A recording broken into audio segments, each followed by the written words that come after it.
Well, oh yeah, no, Torchic. Torchic is pretty good because if you have Mega Blaziken sweeps a lot because he has speed boost. All right. This is his ability, yeah, and he's got like 135 base attack or something like that. Like, yeah, he's really good. I don't know. I think Heatran's pretty powerful. Yeah, Heatran is pretty good too. Yeah, if we're doing Nuzlocks. Anything that's really bulky generally is pretty good. Or like a Moltres is pretty good. Moltres has a 4x weakness to rock types. Yeah, but you can run items. You can run like heavy duty boots. Get rid of that. Like it's fine. Yeah, but rocks at them. You throw rocks at them. Like Christ for arms. Throw beans at him. Yeah. This is why Heatran's better, because it's 4 times weak to ground, but then you can just put on air balloon. Okay. Hello, everyone in true. YouTube chat. Hello. I'm Explanation Point. Welcome to our monthly anime club. First off, before I do anything else, I need to know if my mic is good. Can somebody in chat please tell me whether or not my mic levels are absurd, because I was getting conflicting answers. How's it going, YouTube chat? All, I can't actually see how many of you are here. All 9 of you. Ooh, 9. 9 whole people come to see us talk about Genie? I can't tell about Tenek, but I think your mic is good. Alright, well, that's good with me. Hello everyone. Welcome to our monthly anime club. Today we are watching the 1979 classic Genie with the light brown hair. It's a show about freedom, about the American way. It's a show about love. It's a show about shooting people with their own guns. It's a show about it's a show about how to loop an animation cell. Yeah, it's a show on animation. It's a show about a war. We won't ever explain what the war is about. Mm-hmm. Have you ever seen Jefferson Davis as a large-handed anime man? Guys, I feel like we're being way too negative. This show is about being a real American patriot, okay? This show is about becoming a girl boss? This show is awesome. Being a real American patriot, do you mean that in the way of being racist? I mean, this show is not racist. I will die on that hill. No, okay, hold on. That in Technically, the way of it's implied that everyone is racist. A capitalist with no morals and playing both sides. That's the American way. Absolutely. Yes. I can see that everyone has strong feelings about this show, which is what I was hoping for when I imposed it on the public. Honestly, I wish I had stronger feelings on it. Like, I wish I had a 10th of Tom's enthusiasm for this. Dude, we're gonna have no one show up for this anime discussion. The 17 people who are here, which is average numbers, by the way, are going to have an excellent time. Yeah, guys, we showed up, and that's all that matters, okay? We're talking about fucking Genie. No, bro.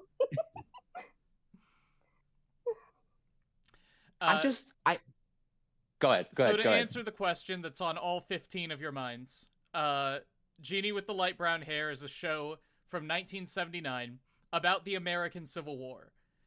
And I need you to think about the implications of that for a moment. This is an anime made in the year 1979 by Japanese people about the American Civil War. And it is exactly what you're expecting. It's actually mildly less racist. Guys, all right. Let's just get it out of the way, right? I've been thinking about this for like the past week, okay? Okay, I don't ever want to assume anybody's ethnicities or anything. Like I don't know anybody's here or anybody's in the audience or in the general Discord or anything, but me personally, I'm black, right? I didn't know who knew that. I think it was just me. As a black man. Oh, well, well, now everybody knows. And we can talk about it freely and openly, just like this show does, right? Yes. As a black man in the year 2025, watching a show about the Civil War, I expected it to be more racist. Yeah. And the fact that a young black girl is shot and killed in cold blood by an adult white man, and that event is not racially charged at all. Mm-hmm. What are we doing here, man? What's going on? Tom is tapping into something that I felt for the entire time I watched this show, and that is I was expecting more. I was expecting I'm a little more. bit disappointed. Yeah. Like, I get Of it. course you were expecting more. They keep looping the same animation over and over again. But like that's something I've noticed in Japanese media is I don't want to say like they don't understand American racism, because that's a very like Western centric thing to say. Like they have no duty to understand American racism, except I guess for the makers of this show, they had a duty to understand American I mean, racism. they kind of had a bit of a duty. They're making about one of the American racisms. What I've noticed in anime in general is that racism is a lot more innocent, if that makes sense. Question mark? Well, there's no malice in it in the way there is in the United States. Yeah. I think I get what you're saying. Japanese racism is a lot more rooted in thoughtless stereotypes. Yeah. Whereas American racism is a lot more rooted in, like, class warfare and keeping people down for the sake of building up the rich. I was kind of wondering if they didn't know how to broach the topic. You might be and right. just kind of took the idea of the Civil War, because it's like two sides against each other, and you have, because the whole thing with Jeanie is that she has people on both sides, right?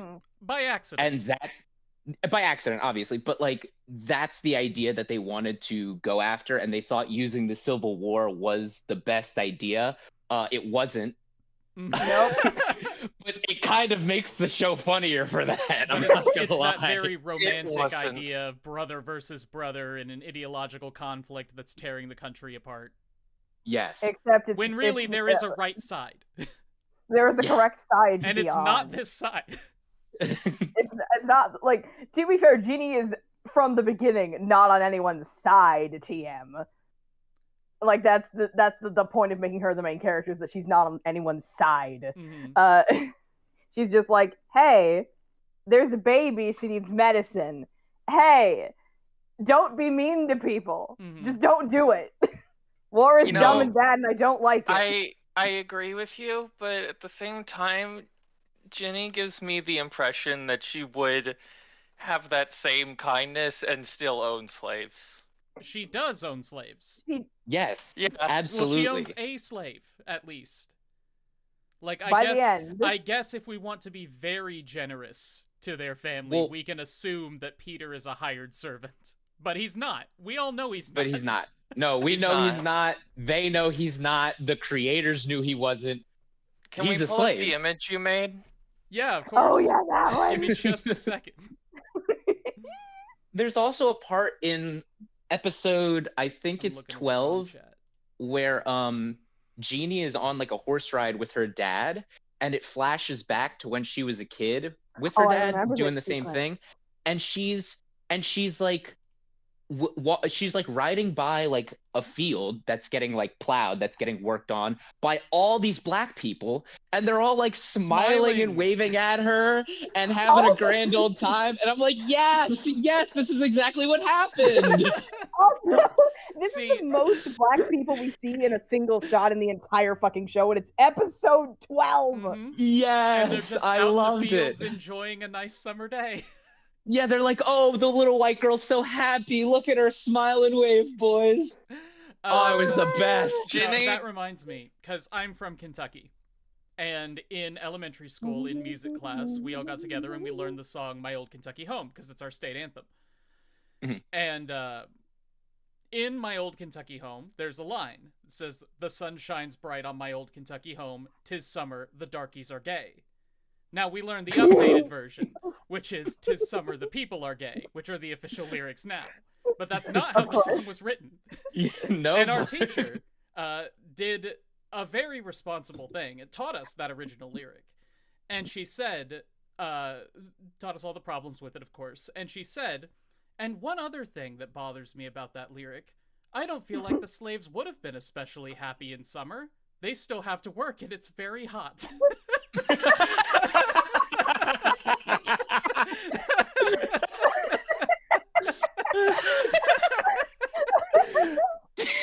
Dude, that's awesome. I think I'm gonna just make all of my friends watch this anime discussion when it's over. But not watch the anime. Not the anime. Not the It's anime, very no. hard to find. No, just the discussion. Look, I'm okay with what the story was trying to do of just being like, oh yeah, Jeanie was neither for nor against the war or whatever. First of all, I mean, if you really want to make me think she's a good person, she should be against. I mean, she should be for the war, as in she should be against slavery. But we know she had slaves. She should be for You know- the rapid end of the war. Yes, you know she definitely benefited off of, you know, her dad's high-paying job and all the money he had and the lifestyle that he could afford them and all the black people that were definitely She under would- his care. She It's almost would giving actually Gone use with the Wind. I know it's that they're portrayed as happy literally, but she would use the argument that they're more happier as slaves. The house elf Jenny argument, is- yeah. I would not I put mean, it I don't past know, the show. I mean, I don't know. I feel like most of these features stem from the fact that it is basically a kids show, so they're just No, like it's using the not. Civil War. Dude, Yes, it is. Like it absolutely Kills has the herself. tone of a kids show. That's like the kind of antics that happen. It's in the humor. It's everywhere. It's not a kid I show, don't it's a think- world masterpiece theater show from 1980. Yeah, which is made for Oh, one of kids. those. Okay, we did. I think this was based on a manga, wasn't it? I have no idea. I don't. It was think Literally, so. Based I on don't know. it's based on a song. It says it's based on a novel. That's what it says on the MRL. Alright, I'll trust Tenek. No, that's right. It's based on a novel that's made by the person who made the song. Sure. Oh, Oh, that's weird. that's especially strange. so somebody wrote a song about a girl named Jeanie during the It was Civil about his War. strange Or the other wife. way around. Wrote a novel and then wrote Oh. a song. Oh, wrote a novel and then wrote a song. I don't know. Okay, I'm just saying there are two chances. so we From don't what I know looked which up- came here. first. Now, like, from what I looked up, the guy who wrote Genie with the light brown hair, also wrote My Old Kentucky Home, for the record. Oh. Yeah. Stephen Foster. Uh, Stephen Foster, right? yeah, Stephen Foster. So Stephen Foster had an estranged wife named Jeanie. And Oh. because divorce couldn't happen, I guess. Like, I don't know why they were estranged. I just know they were estranged. Mm-hmm. And like the whole song is like this like really sad song actually about how like I dream of Jeanie with the light brown hair. It like ends. It's like the idea is that like they can never be happy together again. Like that's the idea. Mm-hmm. Hey, Because she died. just to get this question out of the way, because we're gonna keep saying Genie with the light brown hair. She's blonde, right? She is. She's blonde. And I have two ideas of why that might be. I don't Okay. understand Japanese, but my first thought is that the translation of the song that they use over there doesn't mention a hair color. No. No. So in the opening lyrics of the The opening lyrics So- are just the English lyrics. They aren't translated. yeah. Oh, I see. The I subtitles. see. It just uses the English Subtitles lyrics of are the song. It just- doesn't tell us what they're saying in Japanese. Okay. Well, in Japanese, they're definitely saying blonde. The title of the show in Japanese is Kinpatsu no Genie, which is just blonde. Kinpatsu just means blonde. All right. It's just saying blonde-haired Yeah. Genie. So Genie with the blonde hair. Mm. That's what you would more than likely translate it as. I But, think they like- might have taken like an extra step of interpretation that was not there. Does that make sense? Mm-hmm. Maybe. I just thought, I mean, top to bottom, the translation of the show was terrible. Oh. Which was also just really funny. I mean, you had like even just little things of like Billy, he says dude multiple times. Yep. And it's I just did like, notice dude, that. come on, man. And like, like, all right, they don't dude, talk like come on. that. That's really They A didn't talk rascal like from that. the 1800s would not talk like that. Mm-hmm. Or Like, make him talk at least like a newsy. I don't know. Yeah. But the word dude is not a word that they would use in 1865. Like, but even just little things where like I can't think of anything off the top of my head. But like there was stuff where like hold on. Uh-huh. Oh? Give me a second. You are right. But just barely. Wait, Dude about is Genie? American slang for an individual, typically male. From the 1870s to the 1960s, dude primarily Maybe- meant a male person who dressed in an extremely fashionable manner or a dandy. Maybe maybe Billy popularized it. Yeah, Maybe it Billy's a started with Oh Billy. my god, he coined the term. He committed there to were the bit just- so hard, everyone else also committed. There were just Fantastic. little things in the show where like I would hear the voice actors say it and I would understand what they said and I would read the subtitles and be like, that's not exactly what that's not like at all. The translator's that was- curse. Yeah, that was like barely close. Like Mm-hmm. Yeah. I think the Like- show might just be old and they didn't like the translation might just be from a long fucking time ago. Well, we don't know when the translation's from, right? Yeah, no, I know. We Yeah, don't know no. who translated this. It was probably different on whatever site you chose to use. I doubt there's an official or an official sub of this. No way. Yeah, no. Mm. But that is so much fun, though. Is just Yeah. being Oh, able to absolutely. sit back and watch these translation choices happen. That's one of my favorite things to do. Like, I don't know who's keeping up with my seasonal haikus, but I don't even think I've released this one yet. But there's a show called what's it called from the season? Murder in the Ballroom or something? Does anybody know what I'm talking about? No, Nope. I don't know about that Okay, show. it's from Not the I heard feel season of like that it. just I've heard came this out. title. It doesn't really matter what show it is, and yet here I am looking it up.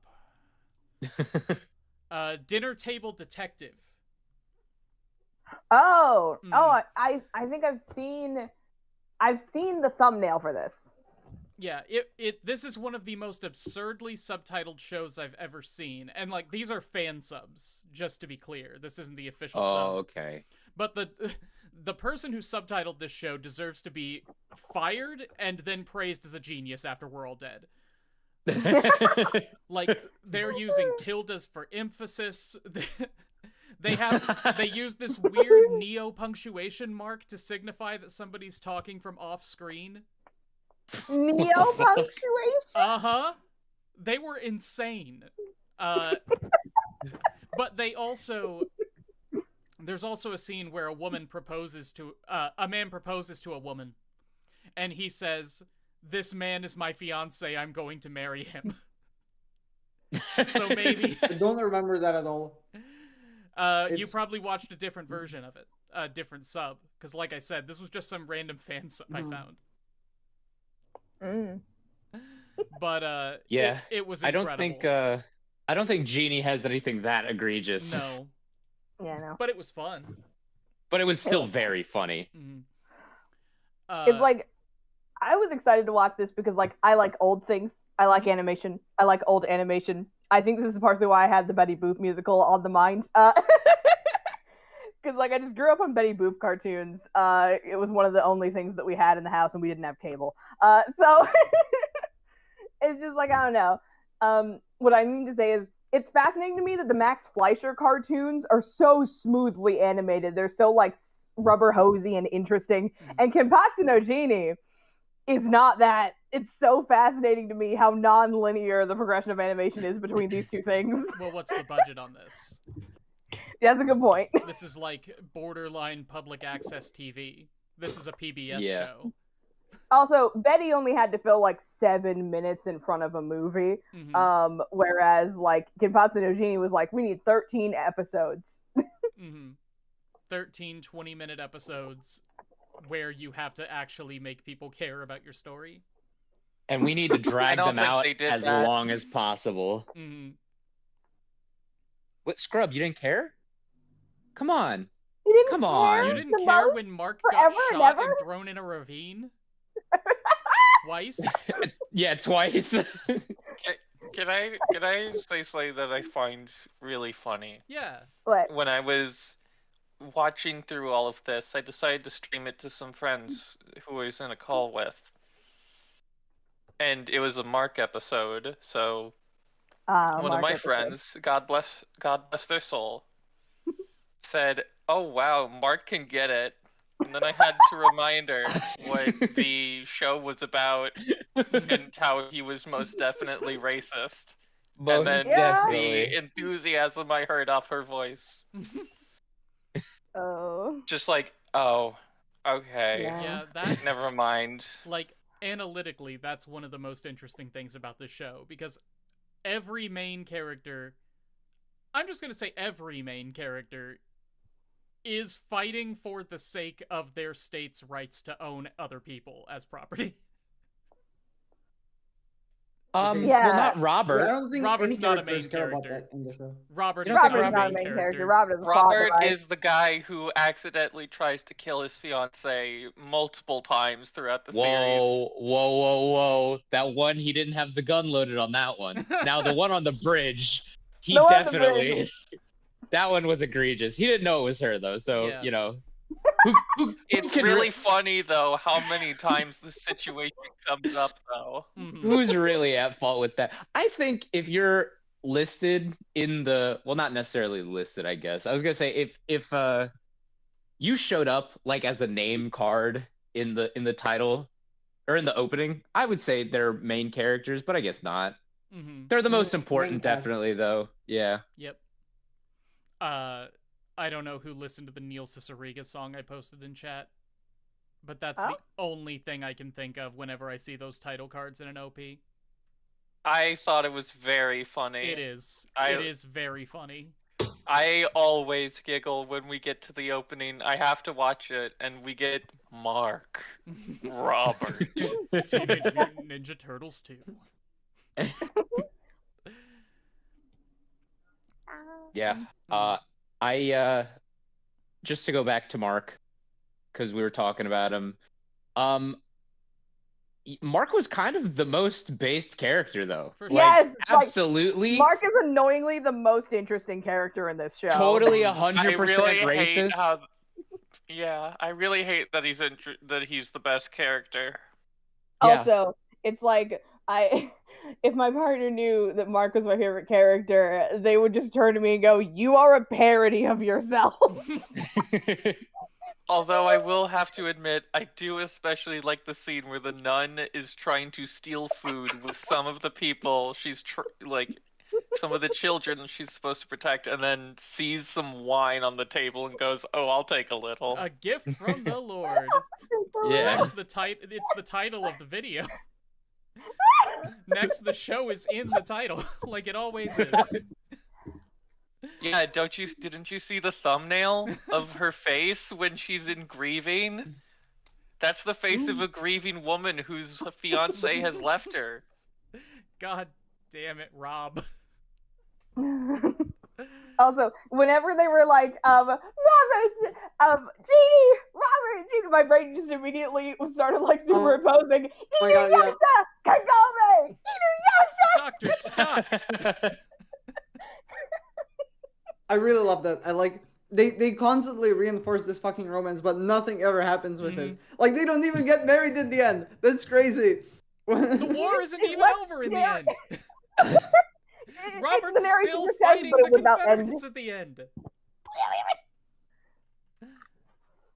I thought Robert was gonna die multiple times, just like over and over again. Like by the end of the show, I thought it was gonna cut and be like, Genie was waiting for Robert, but he never came back because he fucking died. And I was like, you know what? That would have been awesome. That would have been something. It's a war. But the That's show, what happens. yeah, the show just kind of ends. Mm-hmm. Instead of like, I dream No. of Genie with the light brown hair, it's like Genie has been left alone by her dead lover. Mhm. So sad. Yeah. Yeah, and she's only like 15, so she has like 60 years of sadness ahead of her. Actually, she turns 16 and It's true. 16 is like 15. Actually, they say that 3 years had gone by in the last episode, so she's probably like 18 or 19. Oh. It's okay, Yeah, Jenny. yeah, that's also kind of weird. Like, they completely forget to age the kids. It's like, yeah, a time skip happened, but only in one line. Yeah. Everyone looks exactly the same. Nothing has changed. I think the only one who... Do you think they had the budget to grow up the kids? Yeah, I'm sure it would have been... Too much effort. I think the only one who looks a little bit older is the little girl, Laura. I think they're projecting. I don't think they drew it in any like way. No, different. because she was like this like tiny little, you know, piece of shit girl. By the last episode, she was like actually like walking around and getting like medicine, and she found those soldiers, right? I thought she was like noticeably like a little bit older. Not by much, because it's only been, you know, however many years, but she went from 4 years old to 7. So like I thought that was a decent enough time frame. I thought you could tell a little bit, but nobody else looks the same size wise, but whatever. I don't think we're gonna be able to get any agreement on this. It's not a big thing either. Like, fuck her. She could be out of the story completely. Who cares? Like, well, she needs to get sick at the beginning so that Jeanie can get the serum, so that she can also learn. Yeah, the Confederates did a scorched earth thing where they destroyed a Confederate hospital just so that the Union couldn't get the stuff that was in there, which is a thing that happens in wars, but it also makes me irrationally angry. No, it makes me very rationally angry. Yeah, well, I was about to say rationally angry. Hello, can you hear me? Yeah, you're back. Fantastic. Again. To your point, Jams, though, that's what also makes Mark the best character, because he shows up randomly out of fucking nowhere from the other side of the country to come save this hospital from getting burned down. Well, I guess it still gets burned down, but he saves the people. And is able to. And then he, what was it? He basically shot up and burned a caravan that was going to give supplies to the north, and said it was for his principles. So his principles go against the Union. Loving Jenny and her family. Yeah. No, because that happens before. Like, he's over here like, I could not care less about whoever these girls are. Like, I could not care less about my half sisters. I fucking hate this man, and I have a deep resentment towards my mother. Yeah, and that's like his principles are not like, I love the Confederacy and want my country to succeed over the monstrous Union. His principles are, I hate this man, and I'm going to destroy anything that he tries to do. Yeah. Now, see, he also says that like Reed is like a coward who turned his back on the Confederacy or something. And I'm over here like, His gravestone says lead. Is that true? Yes. Did you not see it? Yeah, they really forgot to put the art there. I did not fucking see that. That's bonkers. That's awesome. Well, like, it's like he, like, I think, it's really, I think the thing that makes it easy to forget that he is, like, pro-Confederacy is that that's so weird and inconsistent with everything else he does. Not in the sense of, like, he's, like, because he doesn't seem like a person who cares about, like, which, you know, like, he would not necessarily, how do I explain? The only sentence that is coming to my brain is, he might say, I don't see color, but I don't think that's the exact ethos I'm trying to get at. But do you know what I mean? I feel like that is 90% of the cast, where they just go, oh, I don't really care which side, like, wins or loses. It doesn't matter to me. Yes, of course it doesn't matter Can't we all just get along? You're a rich white person. You know, I don't think that's right. Some things never change here, huh? I think Mark sees color and I think he wants it in chains. Damn. And Yeah. he's still my favorite character. Like, that doesn't change anything for me. He is a very cool, skilled gunslinger who is over here like, well, he's Jeanie a badass is cowboy. A good girl.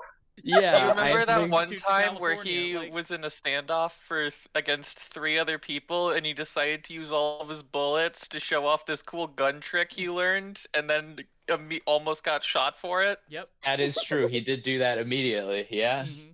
But it's okay because bullets, like, I think they're using, like, rubber bullets or something, but not even the really harmful ones. I think they might just be using it's a good pop thing the guns bullets in this aren't show, lethal and just honestly. deal minor impact damage. Well, they don't deal minor impact damage even. Did you see Reed's dead body after he shot himself in the head with a gun? Yeah. I was literally like, where did he shoot himself? Where could he have possibly shot himself to where he died immediately?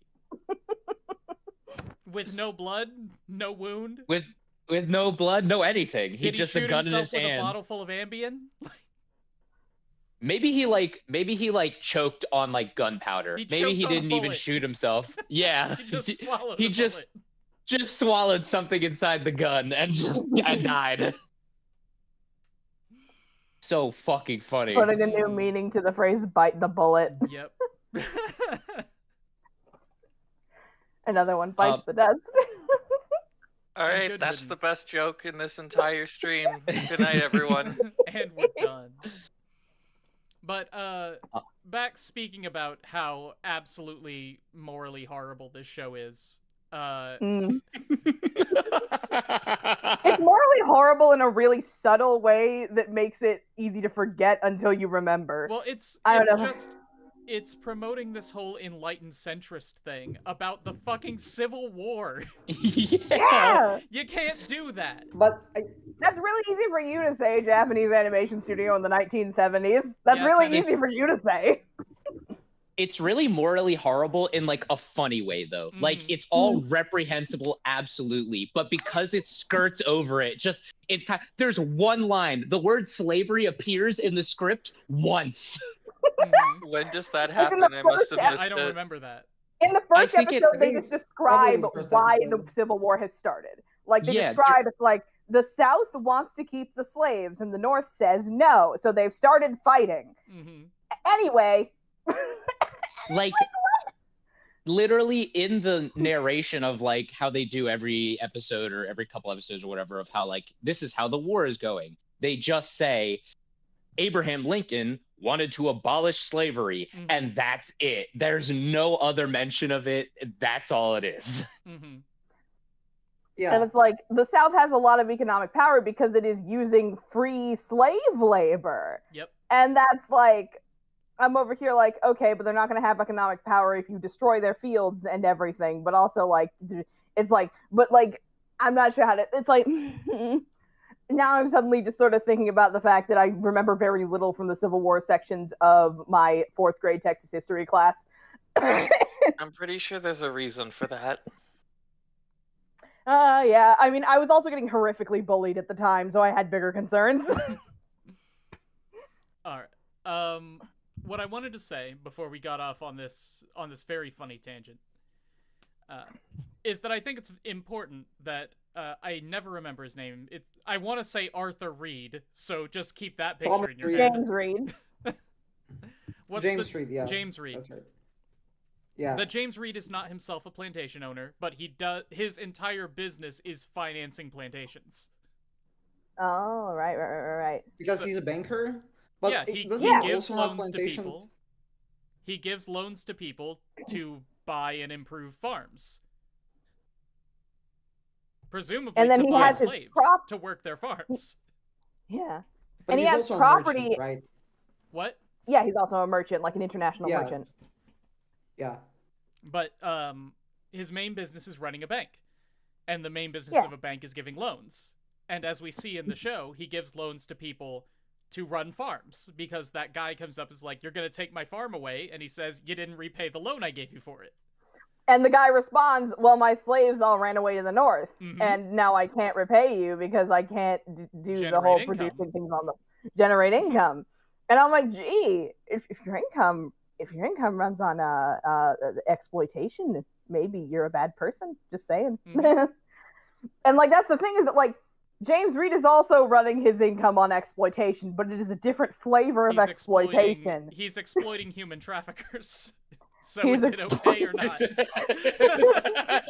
So who's the real bad guy are here? Are we okay with predatory capitalism if it's only being done on slave owners? Yeah, he's like the Civil War equivalent of Batman. Like he comes in. Can I have like a recording of that specific line coming from you? He's like the Civil War equivalent of Batman. I am crying.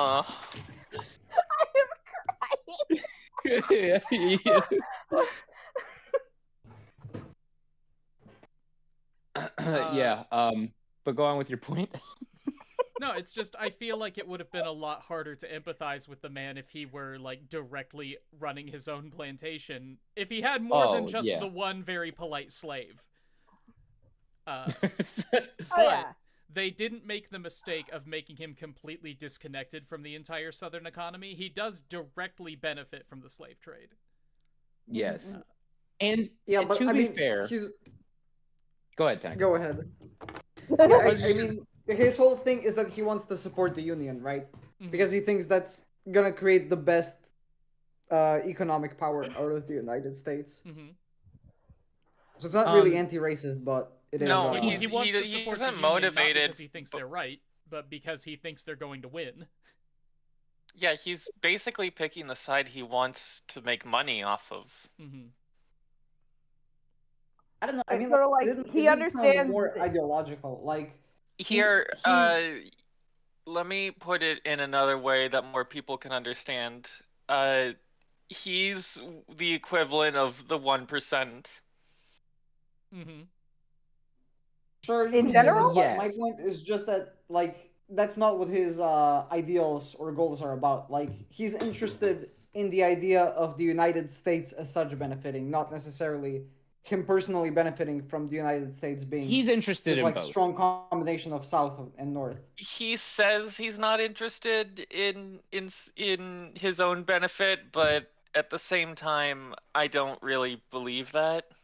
No, actually, I think he explicitly says he's interested in the benefit of, because he says, like, hey, I made all this money, like, Genie, I am doing what I can to protect the money that we have made. I'm trying to protect our house. We're trying to protect, our investments and finances and stuff like that so we can be flourishing, right? He definitely cares about both, but which one does he care more about? Who the fuck knows? Well, plus in like episode, I think it's 12, we see his backstory and he says like America is the only country where a person like me could be successful. Because like up to that point, the entire planet was kind of like governed by like very strict, what's the word I'm looking for? Oligarchy. Not what the fuck is it? Like it's like feudal, something French Revolution. French Revolution was like 50 years before this. I know, but what I mean is that like it's like 70. This is like an area of time, so to speak, on the planet where like where the freedom way is that a new you concept. with the way that you amassed like power, like social or economic or political power, was changing completely. And he's over here like, America is the only place where someone like me could gain a fortune, in the sense of like, I was just kind of a normal dude who had like his life kind of laid out before him, but then I moved to America where, functionally speaking, the entire country is a blank slate for people like me, not necessarily for the people who lived there first or the people who were brought here against their will. But the people who lived there first, who are arguably never mentioned one time. Nah, I don't even think one time. I don't think so, yeah. Like, when she was first introduced, I forget the girl's name, the one who gets shot. Betty? Is it Betty? Yeah, it's Betty. All right. I thought she was native. So, yeah. But if she's not native, where does she come from? Why was she in the woods? Probably her not parents. What's her heritage? Why was she in the woods? Where physically did she come from? Well, she was part of the orphanage. Well, okay, how did she come to be at the orphanage then? Well, how did any of them come to be at the orphanage? No, she wasn't one of the orphans. She just showed up. Jenny met her in the woods. This is a woods child. She spawned there. This is a woods child. I don't remember that detail at all, to be honest. I wouldn't put it beyond the show, of course. I kind of thought Betty was part of the orphanage and they just didn't bring her up until she became relevant for whatever reason. Yeah. No, what you're thinking of is the fact you're thinking too beneficiary for the show. They just put her in. They just plopped her in. Just plopped. She's a woods child. No, this is a forest child, which is why I thought she was native. The second she showed up, I was like, ooh, I wasn't expecting this brand of racism. No, not with skin like that. She's not native. Sure, no, but definitely she had not. the braids too, which I mean, I have always associated with braids. the native stereotype. That's fair. I'm gonna have to agree with Tomziak. I'm pretty sure black people have braids. If you say so, I mean, I'll take your word for it. Never seen one. I want to say this. This is a really, really good discussion we're all having. This show is so fucking awesome, man. I have a friend who straight up, like, he said to my face, like, yeah, I think I was in the 7th grade before I, like, met a black person because I lived in Idaho. Yeah, there are people who live like that. Yeah. There are people who live like that. This is bonkers to me. No, yeah, I didn't. I guess I just missed that then. I don't know where Betty came from if she wasn't part of the orphanage. She said her also, why would she have a died. name like Betty? Why would she have a name like Betty unless she this I know this doesn't completely make sense if I just say it on its own, but why would she have a name like Betty unless she was black? You're right. Does that make sense? You're absolutely right. Because there's no way this is racist for me to say. Okay, go ahead. I don't believe that the writers of this show wouldn't have given her a name like Dancing Flower if she were native. You know, see, that's where I have to disagree. Like, I honestly think, Brian, you're like coming at the show from like a wrong angle. All right. Like seeing the weird absence of addressing racism in the Civil War, which I mean is reasonably expected, and then seeing it as stemming from some kind of racism their creators had. I honestly think like the writers just somehow did not register this in their heads as like an important part of the conflict or no, U.S. that's history. what I'm saying too. I don't think the writers of this show were actively racist. I don't think that is a facet of racism is the invisibility of it. I just think they didn't think about it. And I think that part of not thinking about it would be, oh, what are native people named? Okay, they're named stuff like, I don't know, wolf tooth. That's true. I think honestly, if somebody was like, well, what are native people named, especially back in the 1800s, they would probably go with something like that. But I think you could probably say that also about black people. Yeah. Especially slaves of that time. But like, I kind of just think they defaulted to just giving her a white name. Like, I think they were just, what sounds American and old? Let's name her Betty. Like, yeah, like, I think that's... Yeah, Church brings up a good point in the comments that they would have just taken the names from the novel. I've never read the novel. I don't know how closely they adhered to it. Yeah. I also think that Stephen Foster would have named a native something like Wolftooth. This is true. He's more likely to do that, honestly. Yeah, honestly. I don't know much about Stephen Foster. I know he said that slaves were happy in summertime.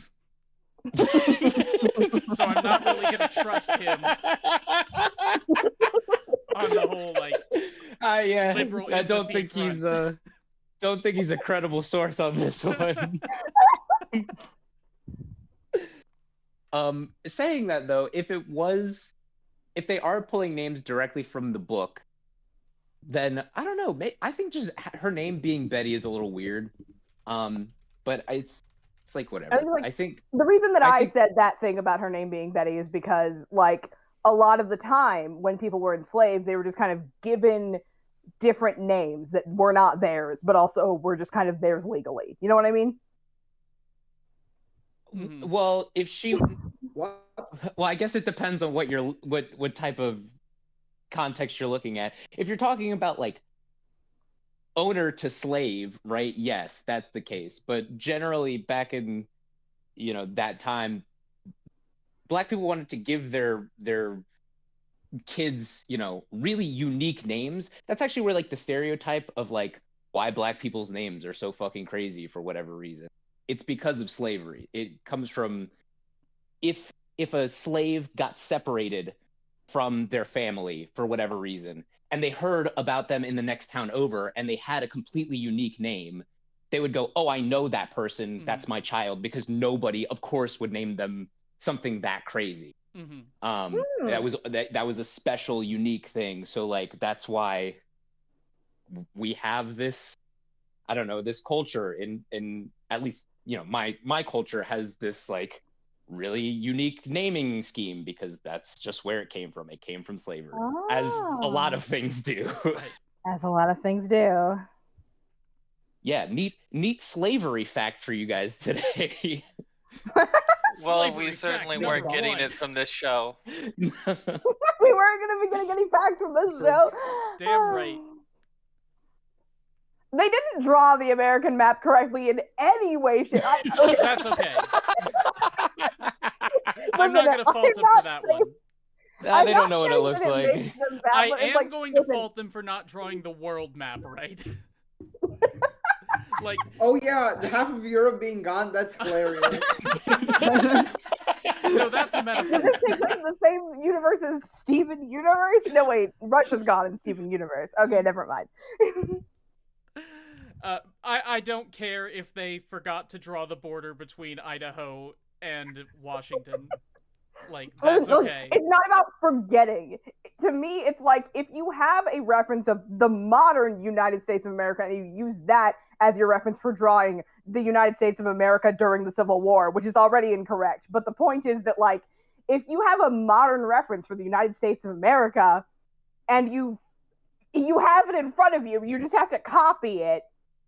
Why on earth would you just delete borders and add lines in weird places? Well, because they know that the United States didn't have 50 states at the time.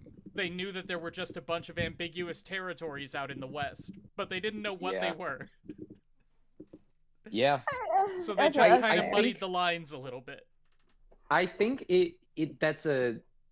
that's probably what the show, it was probably mostly vibes based, honestly, because like, what were you talking about, Bryant, in the Discord where Fresno wasn't a thing? Yeah. This is really cool. Everybody in YouTube chat, listen up.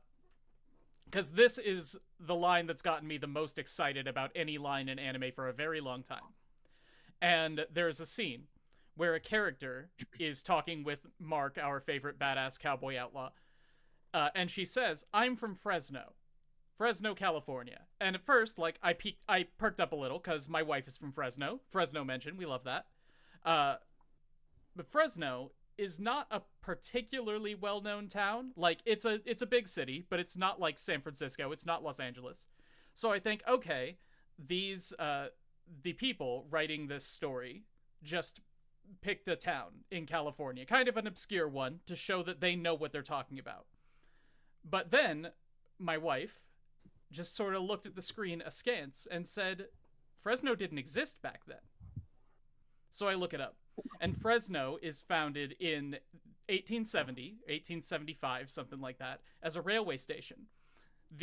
There were no buildings on the land that became Fresno, California during the American Civil War. So why pick Fresno when it didn't exist?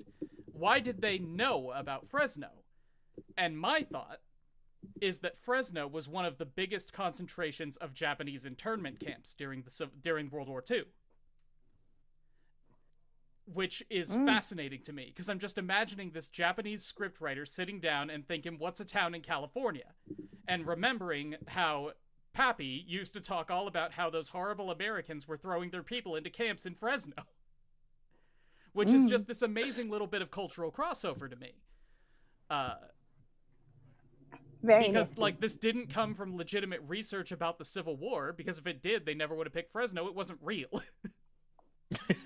It's just... They would have picked, maybe, I don't know, San Antonio? Yeah, it's in Texas. But... It's further west than Virginia. Sure. But it's just this very fun little imaginary scene that I came up with. That I could see happening. And that just made me... It just tickled me. I want to point out, you were writing fanfic about the creation of this show in your head rather than actually watching the show. Oh, don't worry. I paused the show to do this. Yeah, I couldn't miss it. There might have been another Fresno mention. I really... Playing Minecraft while watching the show. Oh, yeah. I was just sort of Which I would never doing do. a coloring page while regularly like glancing up to read some of the subtitles and then going back to doing my little coloring page, which is the thing I've never done before. No, I was transfixed the whole time watching this show. Could not take my eyes off of it. I think that's actually possible for you to do because the show is so fucking slow. It's like eating glass. Like and this is because it's old. Obviously, it's just because it's old. But like everything has to be like said, and then a reaction, and then another reaction, and then a zoom in reaction on Jenny's face, and she looks like a fucking rabbit. And like you're like, oh, okay, what's somebody gonna say next? And then they say just another line, and then it's like, oh, like. Listen, like a moment like that would happen, and like at least twice an episode, I would be like, oh, the drama. Legitimate drama. Did Jenny just steal that man's gun and point it back at him again? I want to point out something important real quick. When I heard like this show is like eating glass, I laughed so hard I just hurt my solar plexus.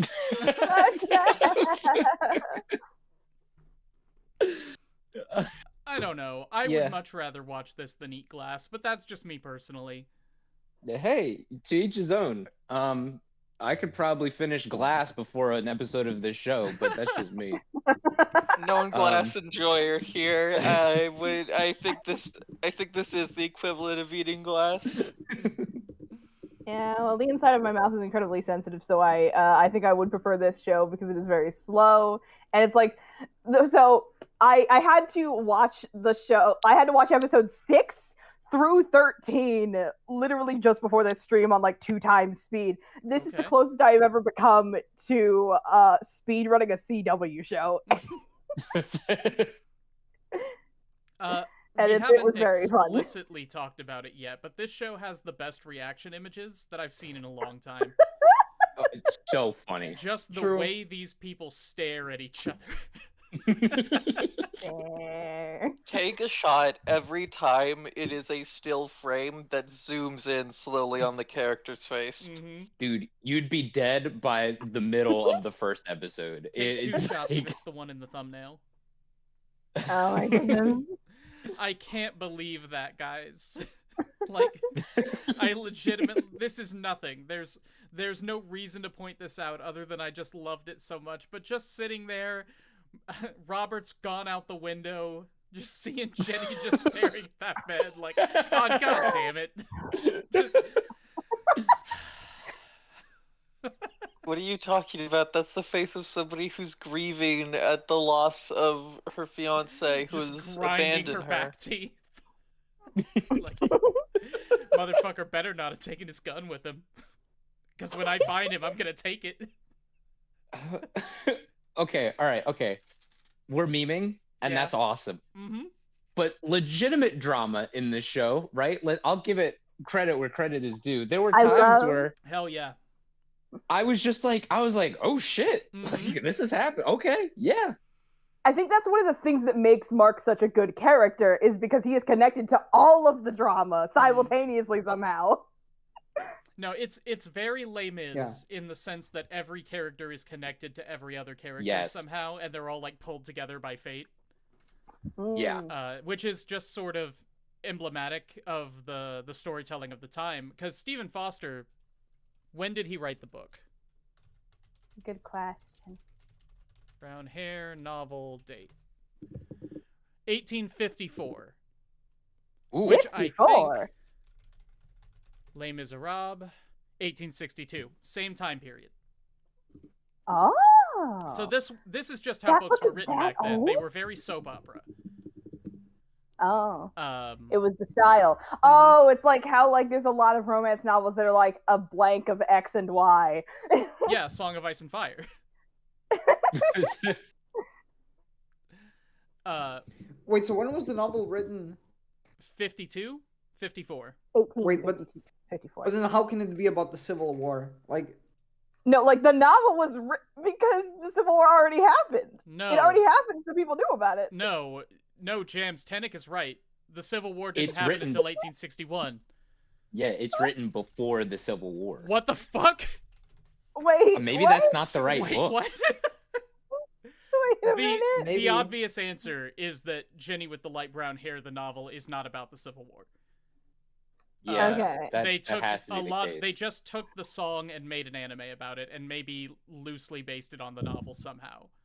Oh, I Dude, keep But mixing up my God, 18 imagining and that 17. Stephen Foster is just clairvoyant. He just predicted the Civil War. You look back at the time period, you're like, yeah, this is how this is gonna go. Wait, okay. Okay, so the working theory now is they took either the book or the song, right? Which we don't know which came first, correct? Mm-hmm. If the Yeah, song we can came easily later, look right? it up. The song is from the Civil War era.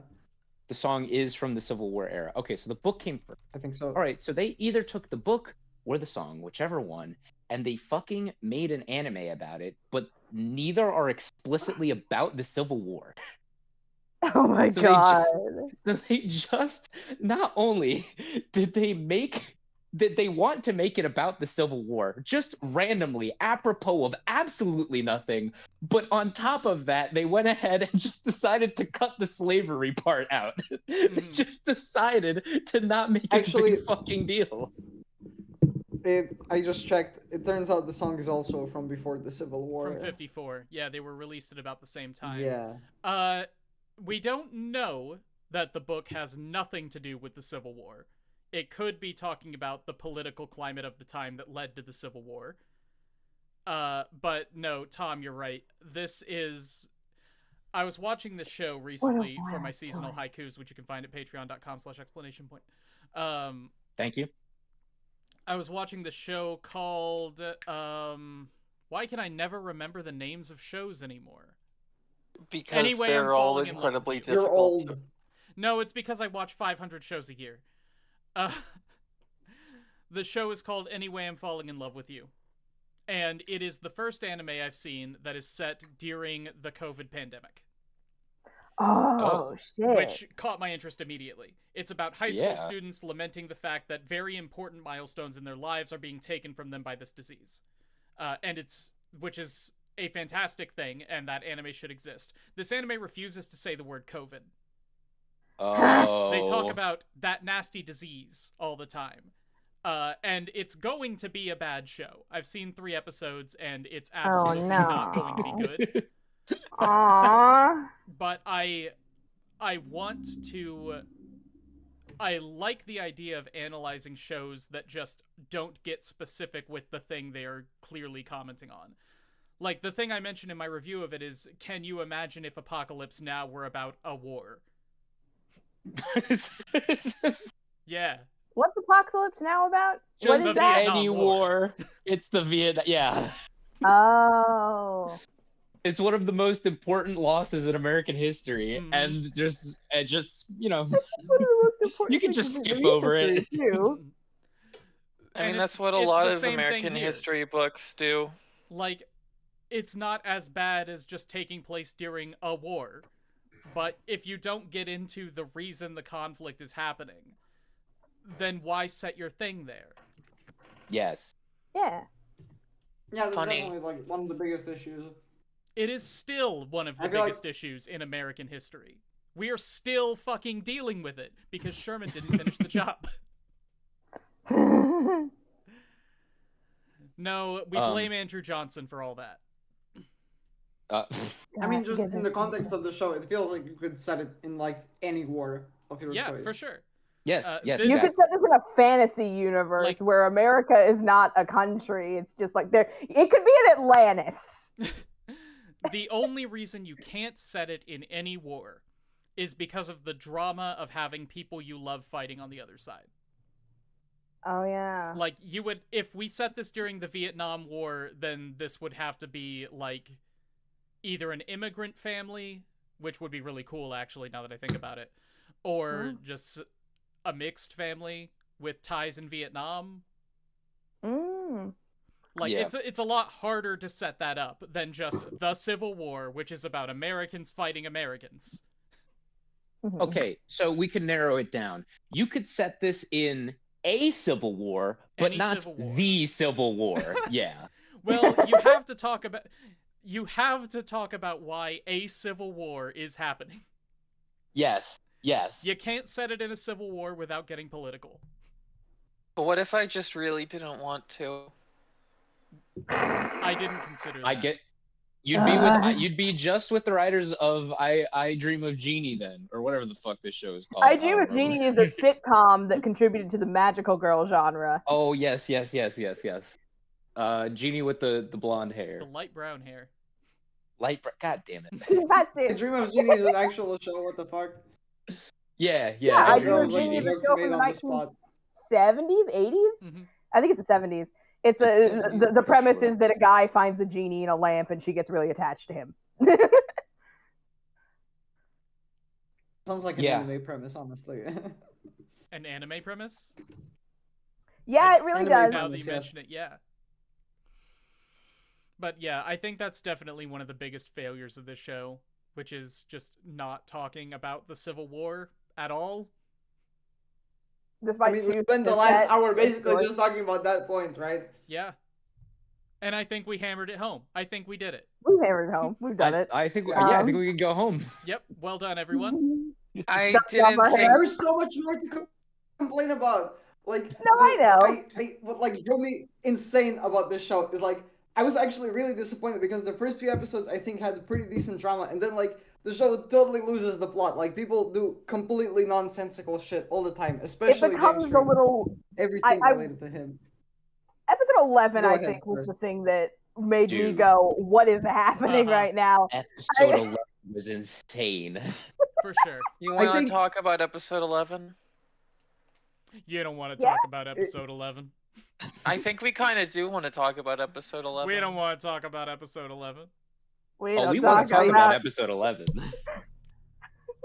Episode 11, to be clear, is the one where the Joker's Confederate slave squad burns down James Reed's house, right? No. Is that 12? Isn't it the one with the guys trying to... It's the one where the Three Stooges show up. And they fucking switch pants, and they're like, all right, we're all brothers in arms now. And everything turns into a fucking cartoon. Like, turns?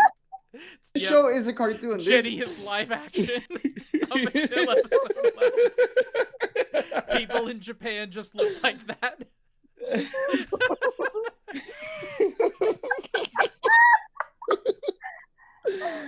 No, come on, you know what I mean.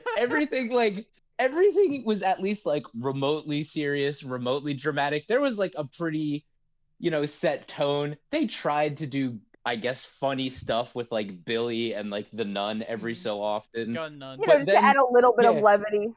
Yeah, these guys show up in one episode, completely derail everything. The episode is about nothing. And that one was a fever dream. No, episode's about how we're all the same, really. I think half the show is filler. That's the problem. Like, I don't know how to put it. It's like there is supposed to be a plot, but it's like the show just like refuses to do it. It just gets distracted with this bullshit. No, episode 11 is a very touching story about how no matter what side of this conflict you're on, we're all human beings and we all wear pants. It doesn't matter if your pants are gray or if they're blue. We can all get together and climb trees if we want to. We all love soup. You love somebody. Like, you put your pants on for them.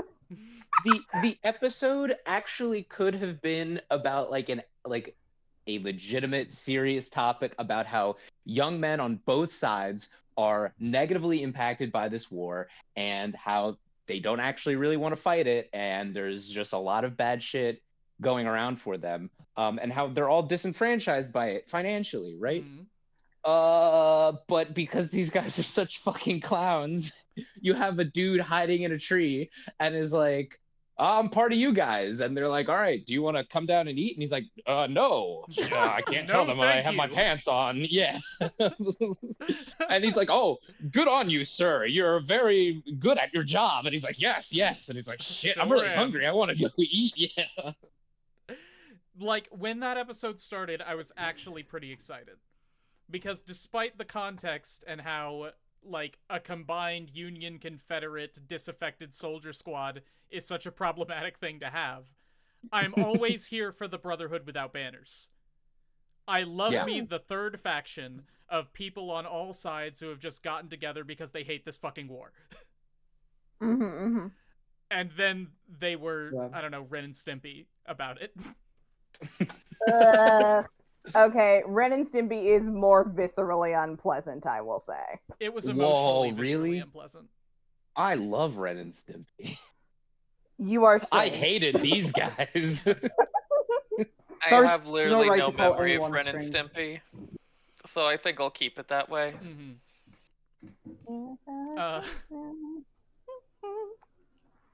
Should we start with episode 1? I feel like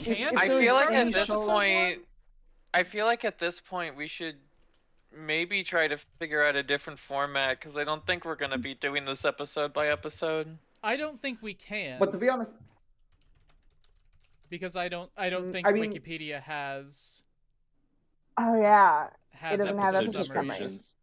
Yeah, that's true. But we can remember what happens. We can summarize it. I clearly can't. I think. Dude, I've forgotten a lot of the order of events. The order of events goes: we establish who Jeanie and her family are. The war starts, and we learn that Robert is on the Union side. Then, Jeanie's dad makes a deal being like, hey, I don't actually care about the Confederacy. I care about my financial stability.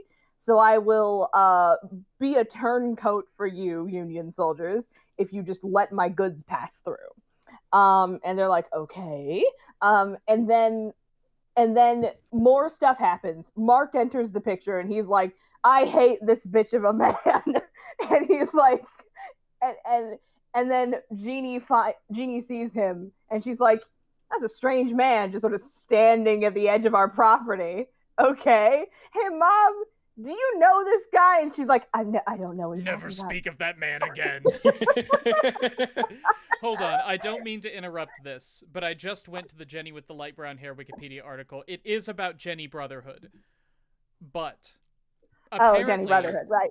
Apparently, in the 1992 remake, Jenny with the light brown hair Brotherhood, the main 3 characters are named Jenny McDowell, Bill, and Stephen Foster.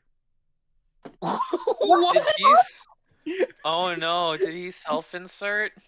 Well, I mean, I'm sure he made this in 1992. About his wife. I think Stephen Foster always wrote that song about his wife. So do you think he got isekai'd into? You think he got isekai'd into Genie with the light brown hair Brotherhood? Yeah, here's the synopsis of Brotherhood, just so we can compare. The story begins in a small town in Pennsylvania in 1838. Jenny McDowell is a cheerful and beautiful girl with light brown hair, although this could be perceived as being blonde hair. Jenny enjoys playing the piano and loves taking piano lessons from her mother. Stephen, a good harmonica player, and Bill, a boy who is good at playing the banjo, are great friends of Jenny's. They enjoy playing music together like a small band. Jenny's happy life changes dramatically after her mother suddenly passes away. Experiencing many difficulties and learning the importance of life, she decides to devote her life to helping many people suffering from illness.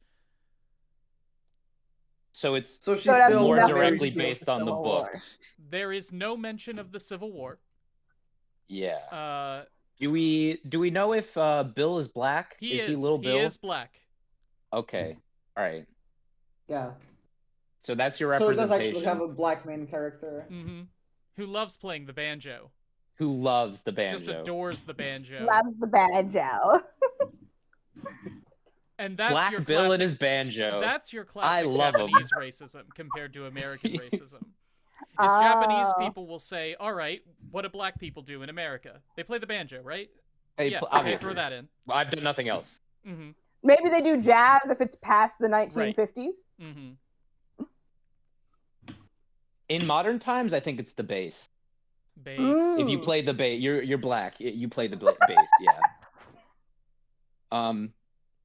Yeah. I Oh, you wait, know, hold on. another- Hold on. What? Hold on. This work depicts What? the childhood of the composer Stephen Foster and his wife Jane McDowell Foster Wiley. The original is the novel based on the biography of Stephen Foster written by Fumio Ishimori. Among music-themed anime, Alright. this work is an anime whose theme is not only music but also biography, and depicts the childhood of a noted composer. But the anime itself has almost nothing to do with the real Foster or his wife. Okay. It all is right. one of See, this shit companion is so volumes confusing. of the World Masterpiece Theater, broadcast on TV Tokyo from 1930 to 20 o'clock on Thursday. This work is the last anime based on Western literature which was produced by Nippon Animation. In fact, there is no anime based on Western literature in anime that were first broadcast since 1993. What does that mean? In fact, there are no anime based on Western literatures in anime that were first broadcast since 1993, except for Fuji TV's World Masterpiece Theater series. So apparently this show is about Stephen Foster, the composer. Fascinating. Kind of. Crazy. I know.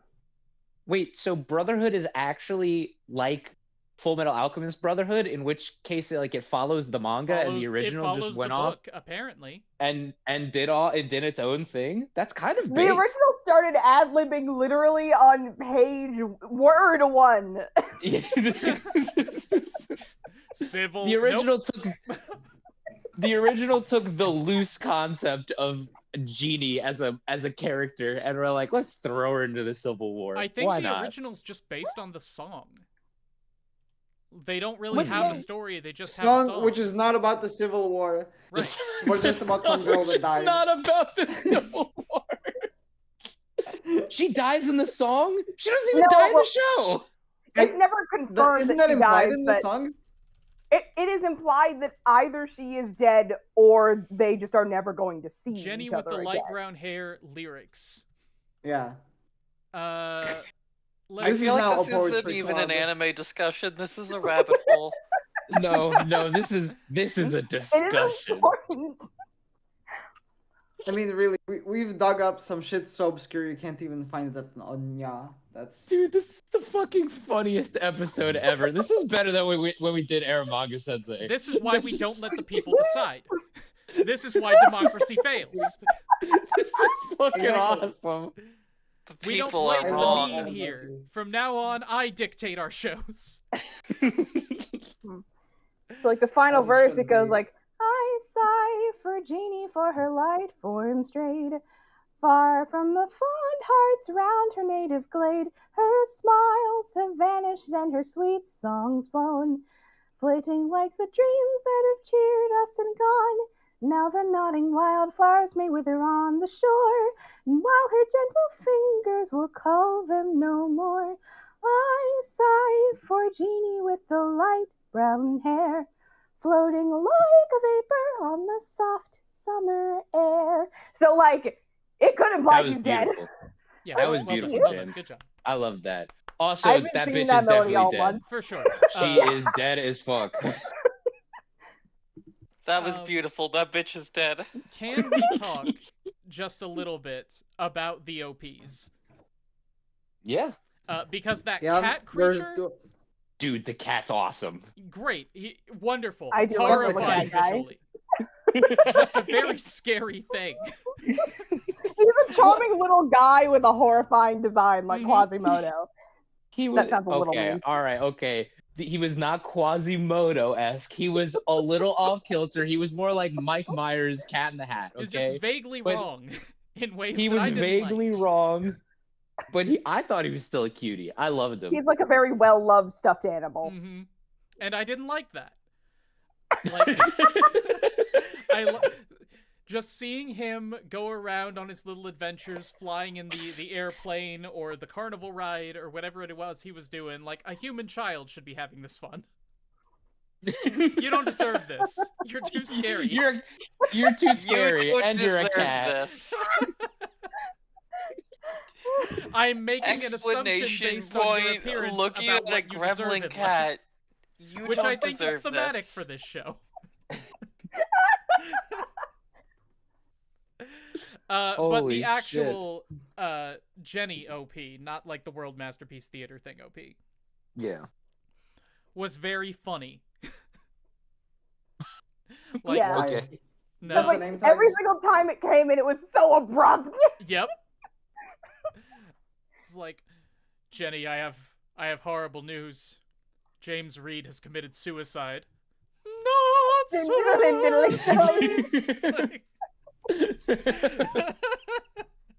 It comes in with a banjo, I think. I think that is the instrument. Doodle doodle doodle doodle doo. It basically Horrible every news episode comes in with the banjo. Mm-hmm. Like, why even have the little opening beforehand? Just hard cut into the opening and then go from there. Because no, when you put it in, that's not funny.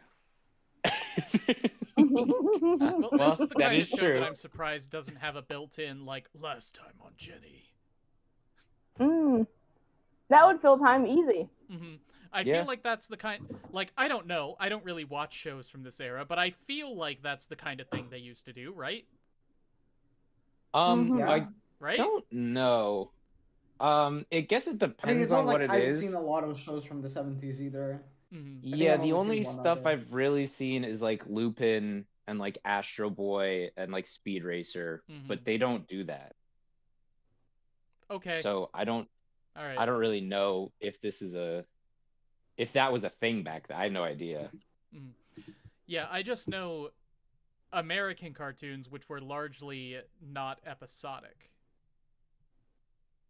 Yeah, I guess those were episodic, so that's probably why. Or were episodic. They didn't have a continuous plot. Yeah, that is episodic. That is episodic. Yeah. Okay. Yes. Yeah, all the shows I just named are episodic, so that's probably why. Well, I guess not Astro Boy. You don't have to know what happened last week on Jeanie. Yeah. All right. No, you do have to know what happened last week on Jeanie. But not specifically Jeanie. I'm glad we solved this. Well done, team. We did it. Hold on. I've got a Discord message from my wife. It's an hour and a half old. Oh. Yes, I answered it. The show does have it has previews of the next episode. And I don't know if you guys saw this on the last episode. It has a preview of another show. I did. It was really good. Yeah. It was really fucking funny. What was the crazy name that they had? Is Lel? What's her name? Lel? Yeah, something. It was like Wandering Lel. No, not the main character's name. It was like, with my dad William and our butler Drumpf or something. Oh, yeah, Drumpf. I don't know if that was his name, but yeah, it was something weird. Draglunk. Oh wait, I found it. Yeah. Nell the Wandering Girl. Yeah, that's the name of the show. But what's the crazy character name they had? Mr. Trent. That's the granddad. Mm-hmm. Nell. I don't see anything from the character list that would. Quilp, maybe. Quilp. Nell the Wandering Girl characters. We're not even talking about Genie anymore. This is awesome. Quilp? What else is there to say Quilp? about Jeanie with the light brown hair? What else is there to say? Actually, I really love the voice acting. Go ahead, Stars. I really loved the voice acting. I loved how completely I loved how everybody was like putting their whole pussy into it. It was great.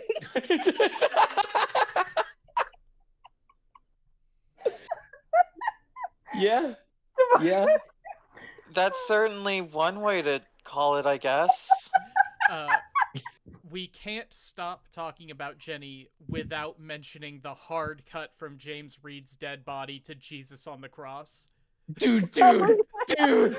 Nobody has mentioned that yet, and I don't see why. Dude, that I didn't I didn't legitimately don't remember that. Did I black out? No, James Reed was dead, and I think at the end of the episode, Jeanie is standing by his grave, and we see a beautiful red sunset as the image of Jesus fades in above The camera pans up to the sky, and in the heavens, the clouds part, and Jesus on the cross fades in, and it goes, "To be continued." Mm-hmm. And it was the best ending to any episode I have ever seen in my entire life. But, like, I have to ask, what are they saying there? They're saying he sacrificed himself like Jesus. What do you not get, Brian? Is that the end of it? Yeah, I guess. I'm thinking of it like Evangelion level of like religious symbolism, where it's like they're over here like, well, we've established there is a church, we've established that these characters are Christian, so now that the dad is dead and it's an important death and she's in the graveyard in the church, we pan up, and what's a cool thing to put there? Jesus. Yep. I don't even know if they established that they're Christian. They did. Of course they are. Pray openly. But that is what I got from it. Certainly their graves the director saying, "All right, guy's dead. What do Americans do when people dead? Jesus." Jesus, yeah.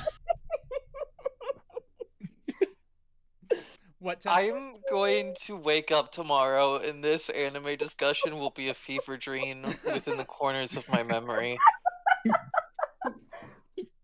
Tenek, Brian, did you want to ask me something? Yeah, what were you gonna say? Oh, I mean, I guess I just wanted to tell Scrub that, like, I think we can talk a lot about where the hell the plot goes, trying to unravel all of these, I guess, like, different threads that it puts up. Like, I think the first thing that really confuses me that happens in the show is when Reed, like, is traveling in the forest, he wants to, like, carry some supplies to the Union guys. Mm-hmm. Right. And then Mark comes across him, and then also the guy he was doing the trade deal with comes, but he attacks the guy he was doing the trade deal with to explain to Mark his motivation for doing trade with the Union. Yeah. Yeah, okay. That decision was weird and strange and bad on his part, Yeah, but I do understand. I'm surprised there was no, like, James took the blame for that rather than just saying, "Oh, it was that Mark guy, I guess. What a tragedy." Mm-hmm. Yeah, well, I mean, I think because the guys were already after Mark, the show probably was like, well, let's make the consequences like real. Let's make it real for James. Let's do something with him instead of just piling it all on top of Mark, because that's what made it more interesting, was that there were actual consequences for that. Mm-hmm. Yeah, I think another reason I like Mark is that he says the rawest lines. Mm-hmm. Like that moment where he sees James like crying over the grave of Gloria, and he says, "Yeah, you should cry." Like, exactly, like, you know what I mean? Like, he's saying, like, "Yeah, you better cry. Enjoy this moment," or not enjoy this moment, but like it's like for the first time in your fucking life. Like, you know what I mean? Mm-hmm. Yeah. Like, I also think it's a bad look. Oh, go ahead. Wasn't the motivation behind shooting the Union lieutenant or whoever it was to? I don't think he was protecting Mark. I don't really remember this scene very well. He was. Okay, he was trying to protect Mark. Okay. Yeah. So it would have Because been a bad. Mark is This is what I was important about to say. Yeah, he was winning Mark's It would have been a favor. bad. It would have been a bad look to kill the guy who was going to kill Mark and then blame Mark for it if you're trying to get in Mark's good graces. Mm-hmm. How You didn't about have don't to blame it kill on the Mark Union right lieutenant? away. You could have blamed it after Mark left. Yeah. I mean, it's still like, isn't it entirely like self-destructive or like contrary to your goals to kill the guy that you want to support? I think, well, first Because off, like the Union does take it very much against him after this. Well, that's what makes it dramatic. I don't think James Reed supports the Union. James Reed supports James Reed, and he thinks the best way to do that is to advance Union goals, or at least to get in good with them because they're going to win the war. If the South were going to win the war, then he would be all in with Davis. Yeah, he like starts out the show being like, no, obviously the South is going to win. Turns to his wife, I do not care. Yeah, he has no like, morals. He has the social capital. He has no personal stake ideologically in whichever side wins. He only cares about being on the winning side, whichever side that is. Sure, but here's the thing: Mark doesn't matter that much. Like, what does he get from What does he get from convincing Mark that like there's this grand economic plan that he's working towards, and that he's sabotaging Mark by not working him with in this moment? Yeah, Number Mark one, was going to kill him in this moment. Number two, it shows Mark and Jeanie that like he cares that Jeanie cares. You know? Does he know that Mark is Gloria's son? Yes. Then that's why he cares about his family. Yes, at that point. I don't think. I mean, but he sends people to kill Mark earlier. Like that's consistently happening in the first half. Yeah, but that was he before he didn't know. Once he knew, that's when it changed. He literally says, right, yeah, "If I knew that was right. if I knew that was, you know, Gloria's son, I would not have sent men after him. Things would have gone differently." Mm-hmm. Yeah. Okay, but like, here's the different thing. Like, sure, Mark was trying to kill him. That's true, but the lieutenant was also trying to protect Reed by attacking Mark, and Reed specifically attacked the lieutenant to protect Mark. Yes. Yes. I think that James this lines Reed's up with everything we've been saying. James Reed's ultimate goal is to protect and provide for him and his family, and Mark is his family. And I think it's as simple as that. Yeah, I think it was actually a dramatic decision of, hey, are you going to ally with your own self-interests of money, or are you going to, you know, ally with Jeanie and the person that she cares about the most? And because you care about her, like, are you going to protect this guy? And he protects the guy.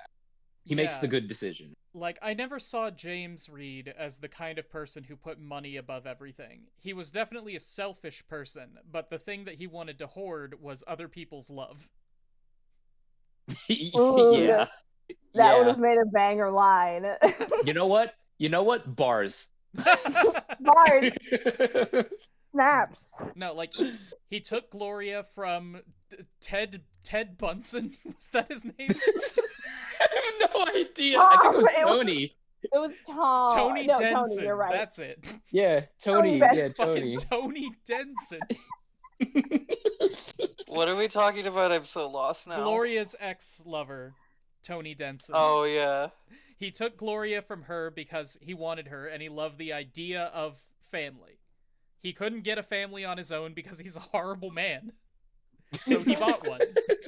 No one wanted to marry him, so he essentially was like, hey, this girl that I really, really, really, really, really, really like happens to be connected to these people who are very in debt to me. Mm-hmm. Super exploitable. This is a super exploitable situation. And then, like, he comes to regret this at the end of his life when, like, even until the end, she does not care about him. I don't know if he regrets it.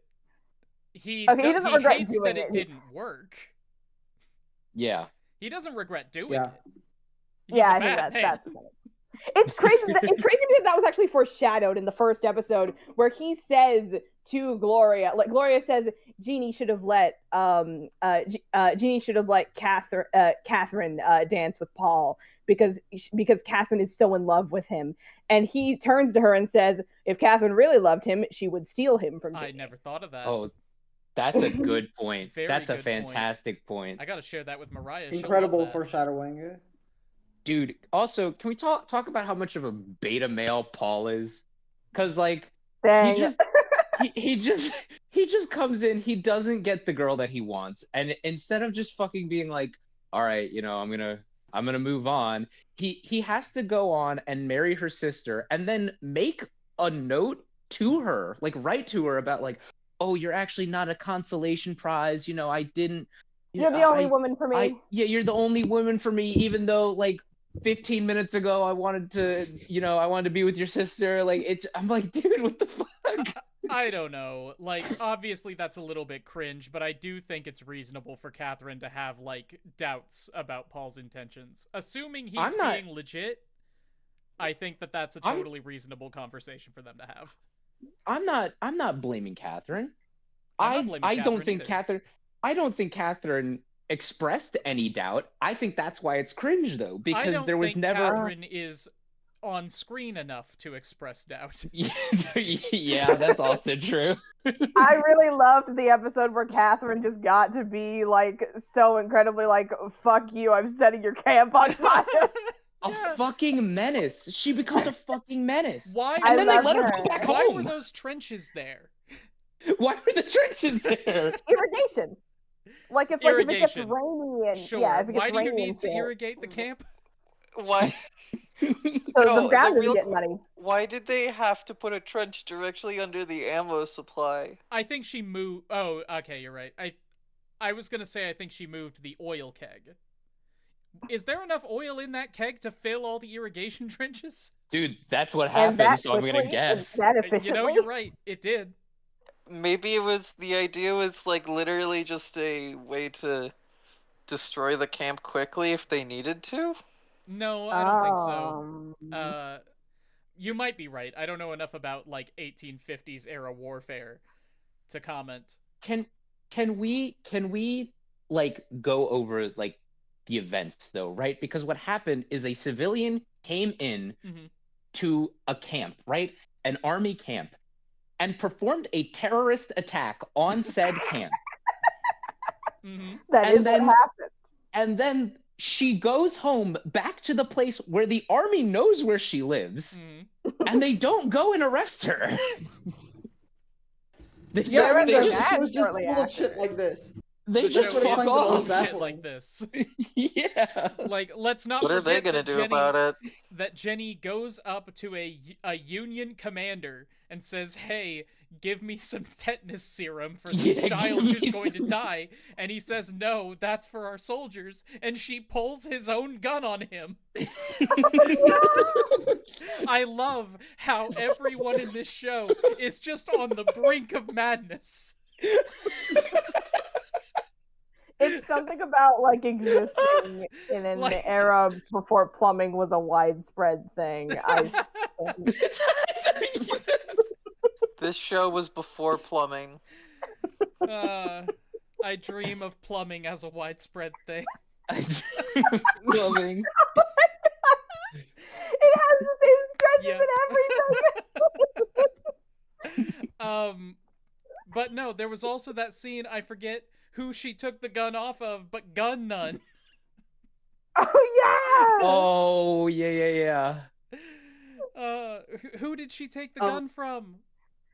Oh shit, I don't remember. I literally don't remember. I think it was one of the Union guys. Sure, why not? Some Union guys. Wasn't it? Was it when they were No wait, I remember. It was like oh fuck. No wait. It was fuck. Was it when they were stealing the food? Yeah, that was when they were stealing the food. And then she just falls over. It's so weird, the tonal whiplash moments, because like it's like they want levity to like sort of like break up the drama, right? They want to have a tonal balance, but what it looks like is a tonal seesaw. Yeah. Putting it, I think it's true. I think, Brent, I want to connect to the story you were like retelling. It's in one of the earlier episodes, because after she pulls up the gun, like he tells her it's empty, but like right after that he says like, "Oh, here's where the supplies are. You can take some in like a in like a subtle sly manner. way. Mm-hmm. Yeah. He respects her spunk. So- He respects a dame with moxie. Yeah. No, like, if a 15-year-old girl walked into my war camp and pointed my own gun at me, even if it was empty, I'd be like, you know what? Go for it. You know what? Take the yeah, serum. take whatever you need. Take what you need. We seem to just have a rat problem in the mornings. I don't Do know you what want it a is, but job? he's stealing random things. Yeah. Speaking of pointing a unloaded gun at somebody, Oh, yeah. Robert, who is Okay. forced to execute his fiance and her friends. His childhood sweetheart. Let's not assume that all that's right, a yeah. valid engagement. Okay, They were sure. like But they 6. admit that they still They're intend to do the same betrothed. thing. Still, they call each other fiancés. Sure. So whatever, but whatever. He's pointing a gun at them and is expected to execute them on site at this military camp. And his gun Two of them is are not children. fucking loaded. Was it not? Because No. I But that's think- not no, loaded. Mark I know took he the says ammo it out, wasn't. right? Huh? No, it was Mark didn't take the ammo out. It just never had ammo to begin with. Like, Mark went to No. take the ammo out, and he was And like, saw- wait a okay. minute. What I was thinking happened was Mark opened the gun and saw that there was ammo in it.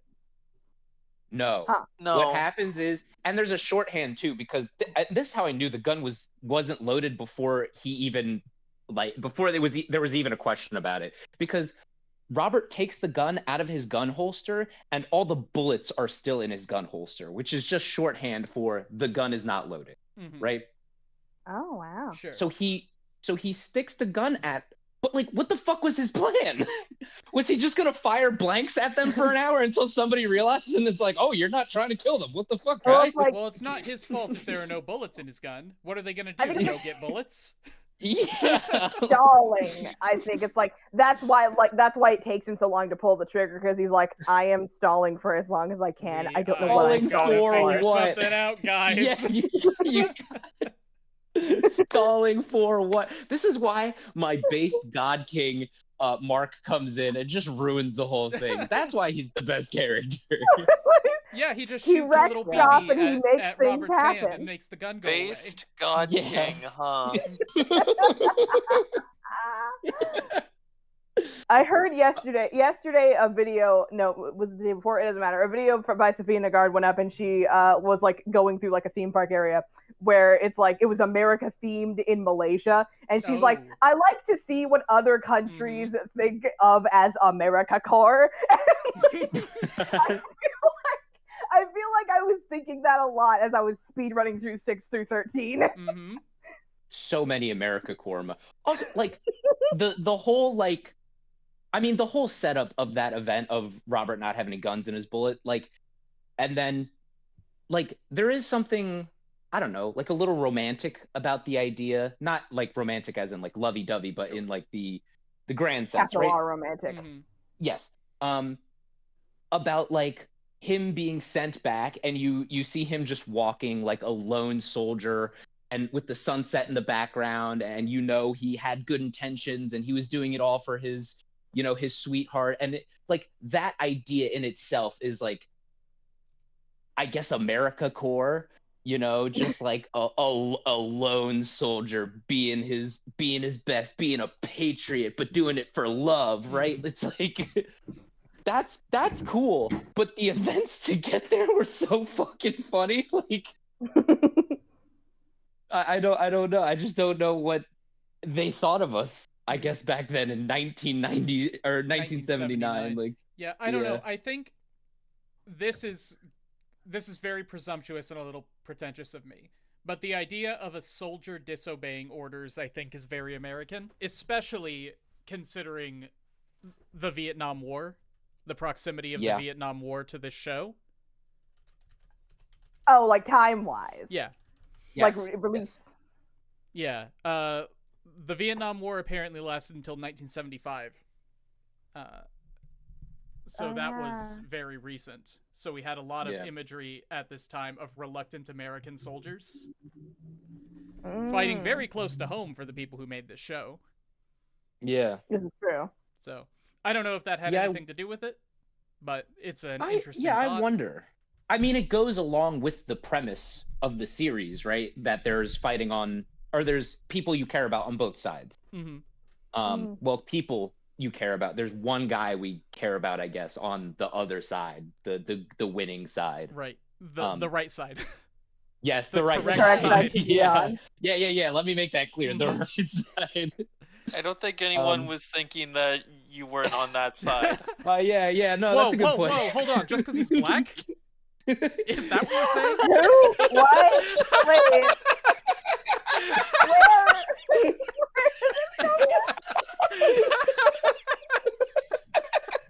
Wait. I was spacing out.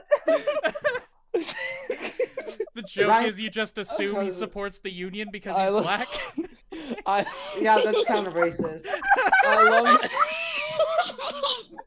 No, I loved it. I loved you coming to my defense. Whoa.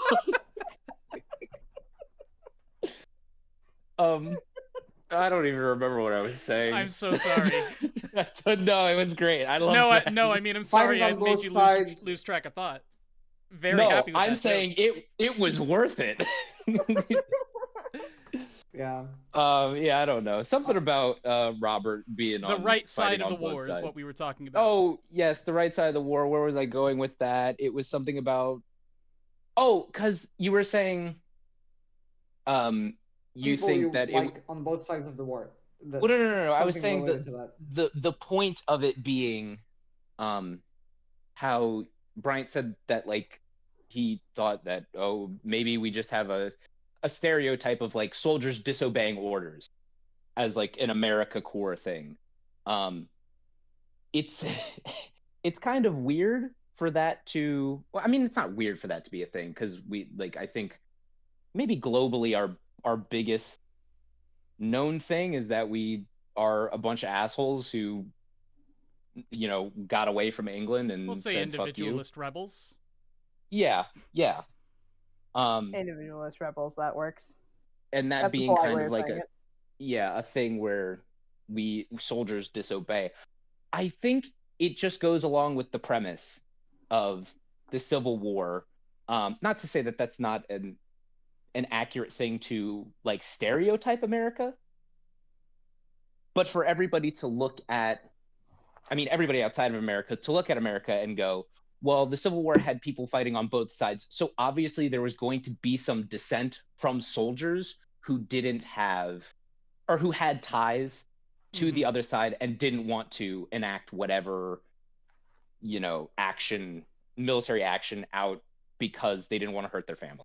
And that was right? Also, that happened all the time, especially in the South. Like the common person fighting in the Confederate Army had no stake in the slavery issue.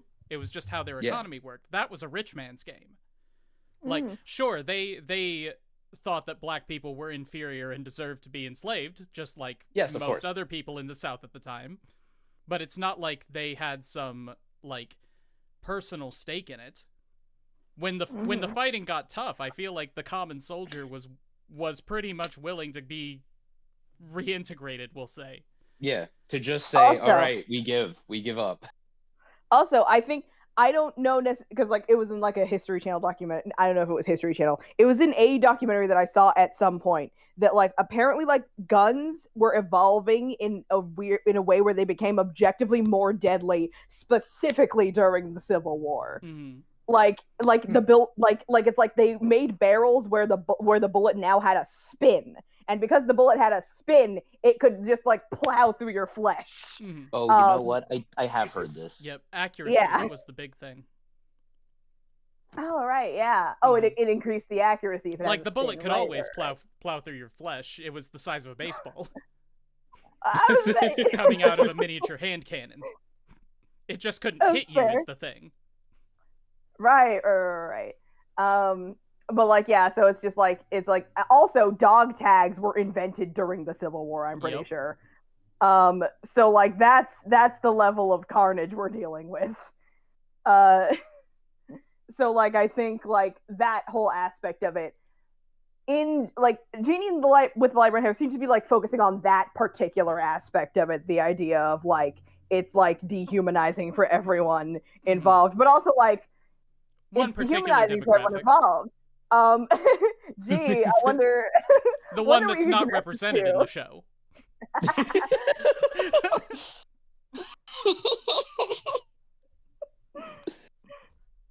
But anyway. Yeah. I would like to say, just change of topic if we're done. I loved the music in this show. Oh yeah. Like overall, I wish there were the more soundtrack. Yeah.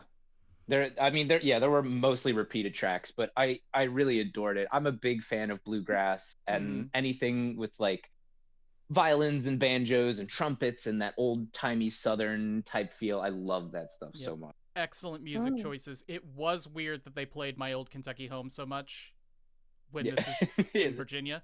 It was in Virginia. The first time they play it, the first time I caught it at least, was when Jeanie ran away to the woods. And like, oh, they must be on the western border, coming into the Cumberland Gap. She's in Kentucky now. But no, that would be it was just the soundtrack. No. Yeah, but that would be reasonable, but where is Agatha? Is it real? It was Agatha all along anyway. Yeah, I'm pretty sure it's real, right? Agatha, Virginia. I'm getting people. City.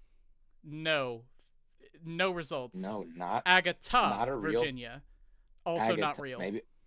Also not real. Please tell me they didn't just make up a town name. Was this not a real place? Dude, I always assumed it wasn't a real place.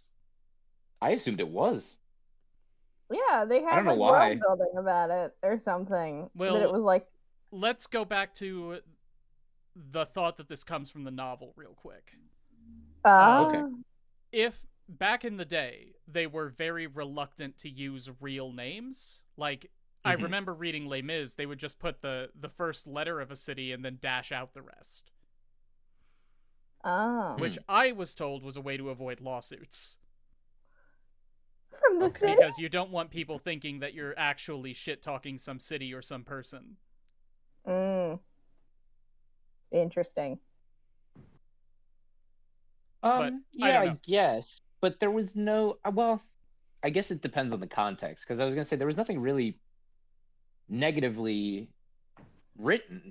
Well, I guess I don't know the book, so... But in the show, there was nothing negative about the towns themselves, so... I don't think it really mattered. It was just really common to not fully list out place names. Or person names. It was just like, oh yeah, that town in France that starts with a P. You know the one.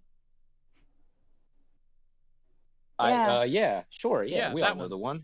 Yeah. When was the Eiffel Tower made? I want to make like the joke accurate to Civil War era. I don't remember when it was made. Oh, that was way later. Yeah. Okay, yeah. So like, yeah, it's the place with the Arc de Triomphe. I think that was later. Eiffel Tower was 87. 87. The Arc de Triomphe was 06. You're right. Yay! Okay. Anyway, I'm not going to belabor this and make us talk for another hour. Oh yeah, I know. But yeah, Tenek, I figured you had more to say. I think I could like just go through the second half of the show and just like pick every instance of a weird thing that happens, and we can probably just generate more discussion out of it. First off, episode 8, where like Mark meets the girl. They're like the Union soldiers are trying to find him in the town, and at the end, Robert just like literally shoots himself in the foot just to make it seem more convincing that he actually was in a fight with Mark. Yeah. I mean, maybe you could say that makes sense plot-wise. I feel like it's just like stretching my suspension of disbelief to say that like he would literally go this far. My it's favorite more part dramatic of that sequence. that way. It's more dramatic. Wouldn't you go that far? I love that he handed her the gun and said, "Shoot me," and she was like, "No, no, I'm not gonna do that." And he was like, "Fine, I'll do it myself."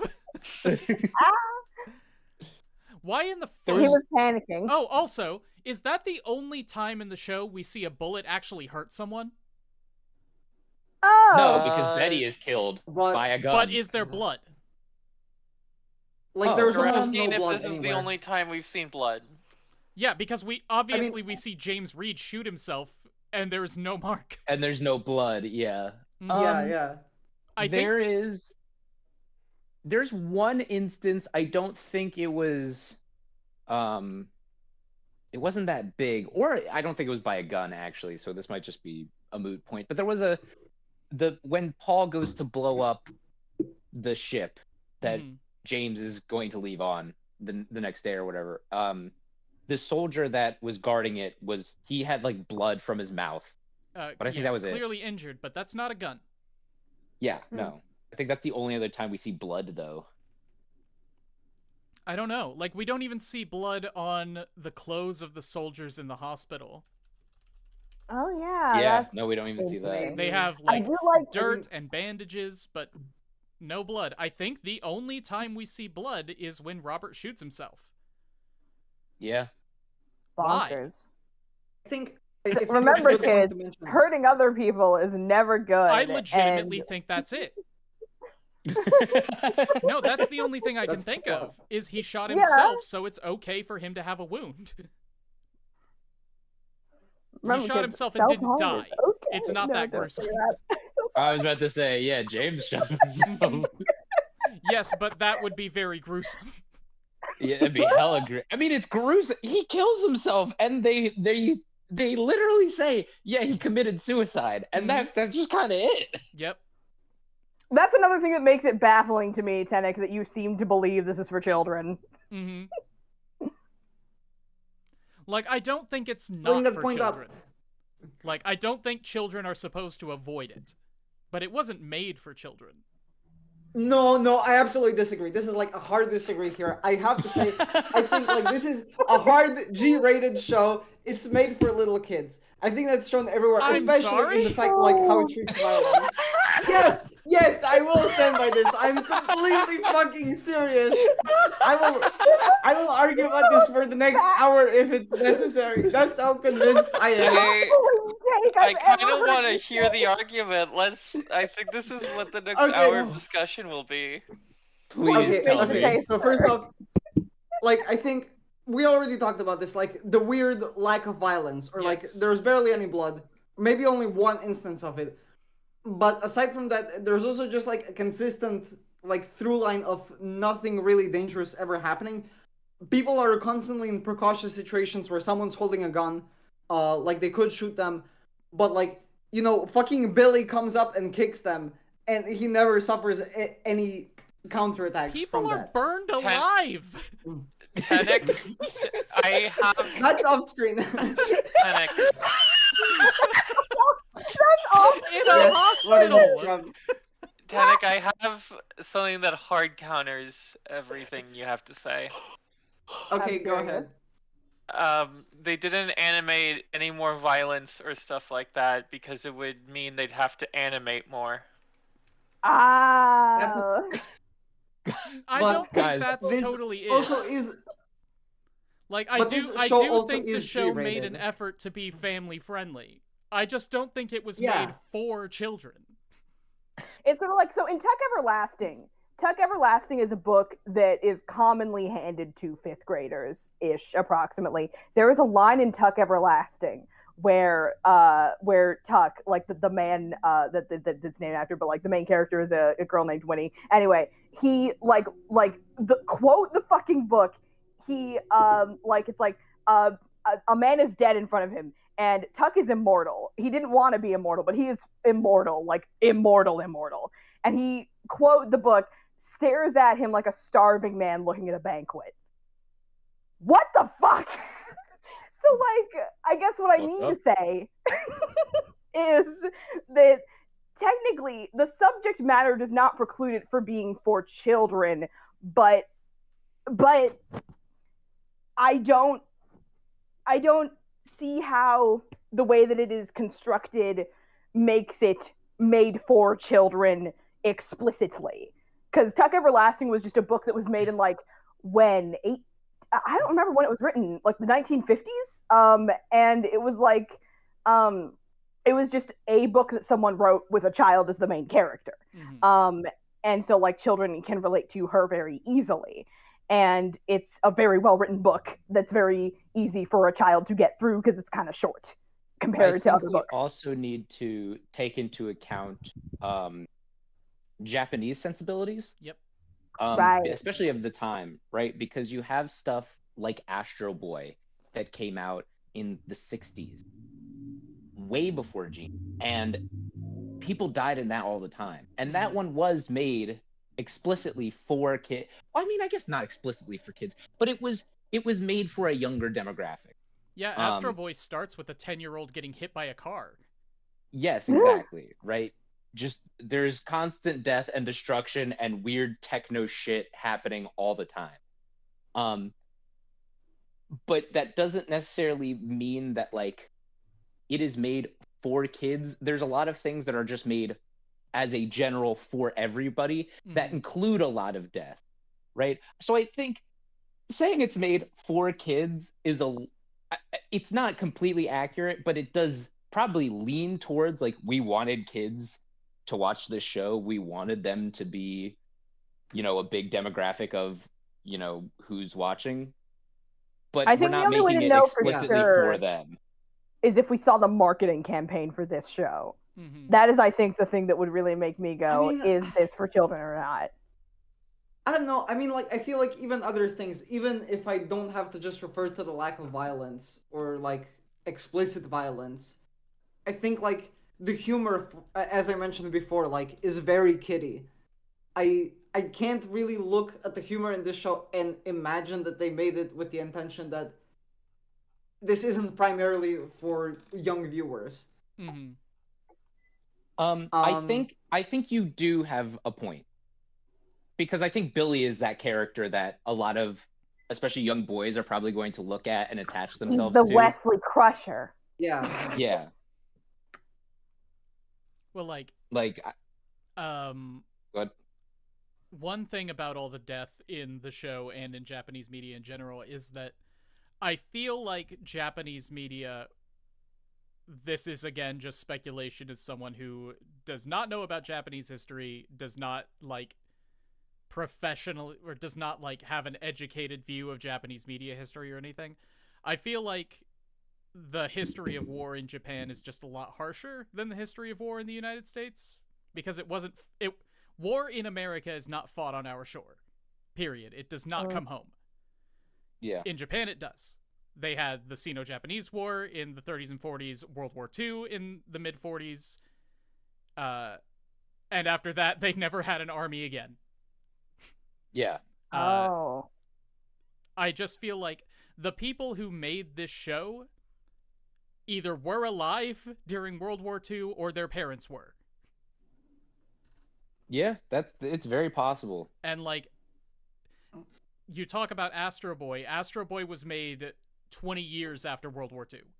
The people who made Astro Boy were children when the bombs hit. Oof. I mean, probably Osamu Tezuka was probably a little older than that. He was topic probably of like whether the show is made for children. Because I guess it's like if it is, you and Tom were both talking about the violence in the show and how American and Japanese sensibilities toward violence are different. Because my argument was this show involves people burning alive. It certainly is not for children, but I think Tom's made a compelling argument now that I think about it. Yeah. I think the reason that I separate like sort of like for children from like from like things that are not for children. How do I explain? It's like something like when you said it is for kids, in my brain I'm thinking they constructed this specifically to give to children as like a piece of art that would be valuable for children. And I don't think it's very valuable for a child. It's not like the art is not saying something that is valuable for a child to be hearing in the way that like Coraline is saying something that is very valuable for a child to be hearing in the context of a horror movie. So like I think that's the part where I go, no. It's like it is like the violence and the gruesome things are it's like the violence and the things that make you go, wait, what? In Genie with the light brown hair is kind of like they're very much like they're so candid about it, almost that it doesn't make sense to me that the audience that the art is trying to speak at directly is children. I don't know. I agree with Jams that I don't think this was made for children. I think it was made to be accessible to children. This just seems like a typical family-friendly show to me. The main reason I don't think it was made for children is because I think children find it fucking boring. Like, what is there for a child to enjoy here? Every now and then the nun drinks some wine and that's funny? Okay, hold on. I mean, no, like, the show is just full of hijinks. Like, if anything, it centers around... I mean, you can say that something is for children and not be good, you know? I guess. It's fucking boring, but like there's plenty of children's shows that are fucking boring. Like, I don't find it boring as an adult. Like, personally, I thought it was a pretty competent melodrama. Yes. I legitimately enjoyed it on its own merits and also thought it was fun to laugh at the funny editing. Yes, me too. But like I don't think a child would enjoy it most of the time. I think that most of the appeal of this is wrapped up in characters interacting with each other and like dealing with their family drama, and I don't think that's something a child's going to want to watch when Astro Boy is on. Yeah. I mean, yeah. Hey, it depends on how old the child is, I guess.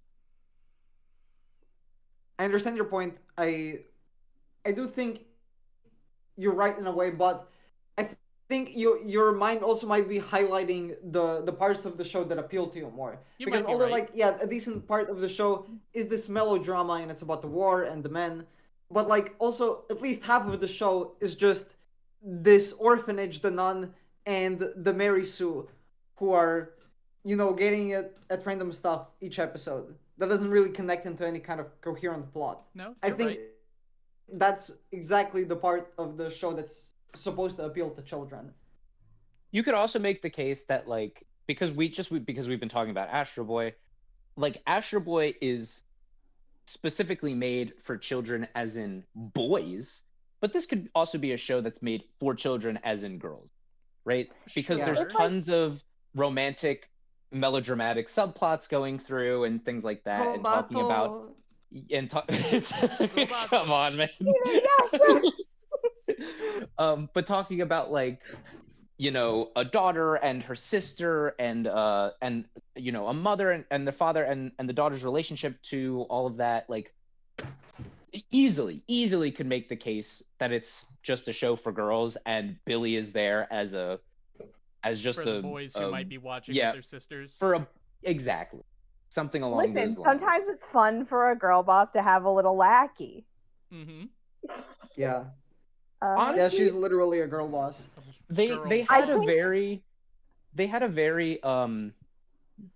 like, I don't know what it is about it. Like, I was kind of picturing like a Tom Sawyer, Huckleberry Finn equivalent.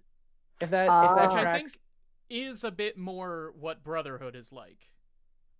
Yeah. Oh yeah. Seems like very funny considering one of the core aspects of Huckleberry Finn is racism.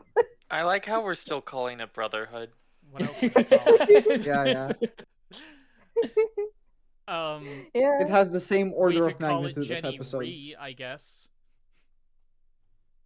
You could. No thanks. What was I gonna say? Oh yeah, are you saying that the show that includes a black banjo playing 12-year-old named Bill isn't dealing with racism? Is that what you're saying, James? Wait, no. I mean, like, I'm saying that, like, I don't know, I don't know what you heard, but what I was saying was that, like, comparing it to Huckleberry Finn is very interesting to me on account of what the plot of Huckleberry Finn is. That was my entire thing. Yeah, I mean, it's not just because like the plot of Tom Sawyer and Huckleberry Finn are very different. Tom Sawyer is much more about just fucking around. Huckleberry Finn is actually about, Huck escaping with somebody and being on his own. But when I say that I think Jeanie and Billy's relationship is like Tom and Huck, I mean that in the sense of like there is the older one who is a little, I wouldn't even say wiser, but a little more put together and is the boss, and they listen to, or the younger one listens to them and kind of just follows them out of respect, like not even out of really any other, like a duckling imprinting.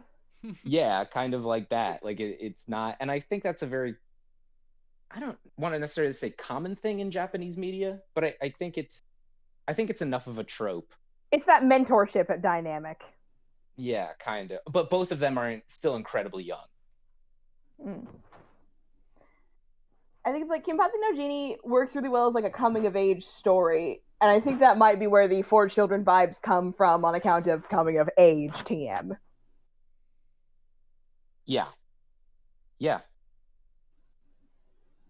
We've interrogated it. Hooray! Did we do it? Yeah.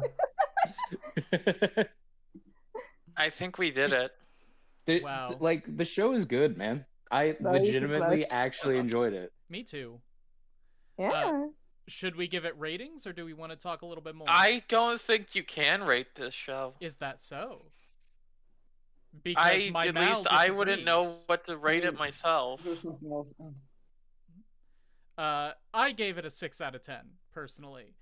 I think it was, like I said, a very competently produced melodrama. I think that the characters had a decent bit of complexity to them without getting overly bogged down in it. The character relationships were interesting.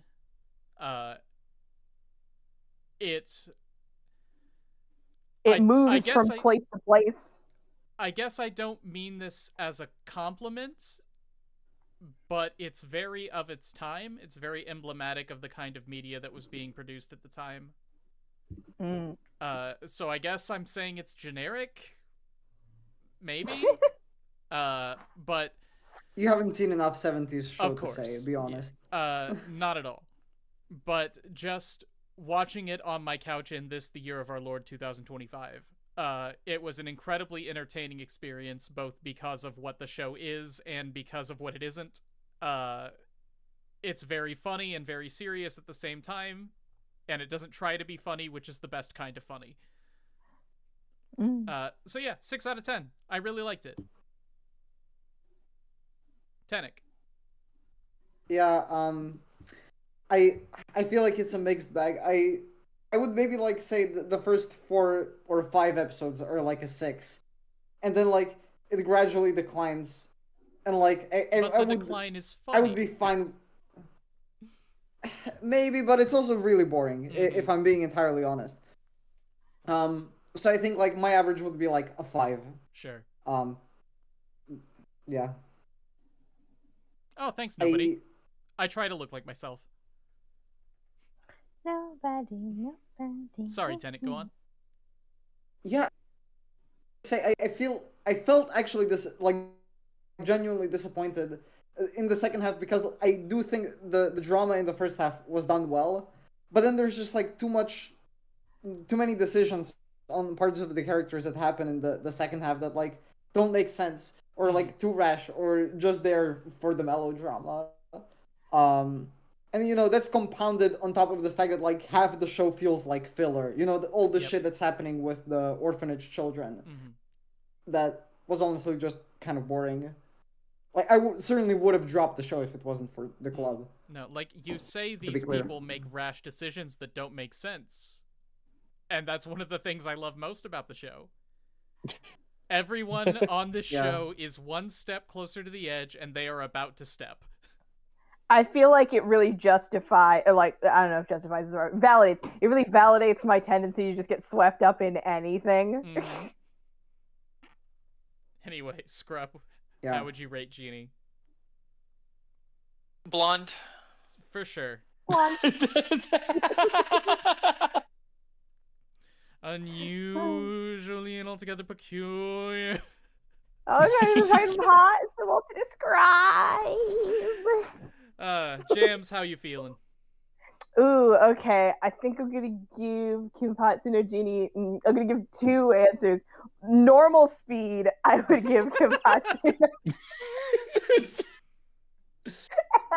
At normal speed, at normal speed, I'm gonna give Kinpatsu no Genie a solid 5 out of 10. Like, this is a thing that, like, if I was like, I don't know, an accountant in the 1970s when it came out, and I was like doing a late shift and the TV was on and it played this, I would be like, oh yes, the melodrama, it's so interesting. Anyway, back to work. But like, sped up. I give this like a cool like 6.5 out of 10. See, I thought you were gonna say that if you were an accountant in the 1970s and this was on the TV, you would focus on your work. I never focus on my work. That's my secret. Mood. That's my secret. I swear that Makain video's coming. Eventually trademark. All right, Tom. So I too have 2 scores. Which like one completely, totally serviceable show that you can watch. 6 out of 10. It's pretty solid. It builds on its drama, it builds on its hook pretty well. Like, there are points where it really just slows down and doesn't do anything for large swaths of time. But that doesn't mean that the things that came before it weren't there. It just means that they didn't, I don't know, decide to fucking focus on them for like 4 episodes. But the first half is definitely like the plot with the human trafficking woman who was stealing orphans. Dude, we didn't even talk about her. Why would we? Talk about her. Why would we? I don't know. I don't know. Because Do we have to talk about her? child died? Look, I know she was a slave trader and definitely was trying to kidnap children and sell them off, but she was so hot. Like, I was like, whoa. Hold on. Tom, you misunderstand. The problem's I'm not so that glad she was I'm not a the only slave person who trader, saw that. or that she was selling children. It's that she was selling white children. Oh my my bad. God. You're right. True. Yeah. But yeah, like, that episode really. Also, like, from the jump, I knew. You're banned. Get off my Discord call. Never. From the jump, I knew, like, she just showed up and was like, "Hey, I'm here to take care of these kids," and I was like, "Oh, you're gonna turn them into slaves." You're gonna She eat them. had an evil woman You're ball. gonna eat them. You're going to eat them. But besides that, right, the second half of the show is worse than the first half of the show. I think the first half of the show is actually pretty decent. So for that, I give it a 6 out of 10. But my second score, 10 out of 10. This is one of the funniest shows I've ever seen in my entire life. Absolutely. Like, it's so fucking, like, for the meme potential of the show, it's astronomical. It's otherworldly. Like, I wish exactly more the people kind of knew show about I was this. hoping to get. Yeah. I wish more people knew about this solely so that I could see like just a plethora of interesting memes about it. Mm-hmm. Well, you see, Stars, that's where you come in. You're supposed to do the proselytizing on the part of this show. Mm-hmm. Be the you change all you want at to see home in the are world. too. All 12 of you. There's 12 viewers here. I don't think that's a coincidence. Dozen! There's dozen of you! I need you to spread like a plague. I think we've all collectively lost our minds because of Jeanie. Well, Tom lost his mind because of the child trafficker lady. Dude, Okay. blown away. Absolutely. I was like, where did she come from? Where did she go? Virginia. Cotton Eye yeah. Joe. Let me open my mouth. Why was this show not racist? Why was it not racist? Why was it not It racist? was a little bit. Oh, okay, a Only little bit. implicitly. I wanted more. I wanted more racism. I wanted more. It's the complacency flavor of racism, which is the like least interesting and most disheartening kind. I love. What are the flavors of racism, Stars? What does it taste like? Watermelon?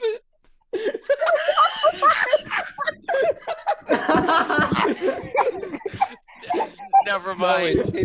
it tastes Oh like my- grape soda. All right, Brian. Don't ever fucking Don't ever fucking say that again. don't ever misflavor my racism. Okay. I can't breathe. Oh my god. So what are we proposing for next time? I'm looking through now. Fuck. Sorry, I just want to bring up one last thing about the show before we nominate things. We Yeah, didn't sure. talk about the last episode or what happens in the last episode. I feel like it's a perfect example of the show being filler as well as completely losing its plot. Like, it presents this entirely new plot line about Jeanie just bringing like wounded soldiers into her like house, and then eventually like the people living in Agatha like get so mad that she has some Union soldiers that just set the house on fire. Yep. Like putting all the Confederates as well, which like greatly outnumbered the Union soldiers. That is actually like a sincerely interesting moment. I do like it. But like we You mean the Joker's You know who shows up to hospital save the burning day? slave squad? What? That was the Joker's hospital burning slave squad, right? Oh yeah, Yeah. The guy in the that's purple what suit. you meant. The guy in the purple suit. The man behind the slaughter. Yeah.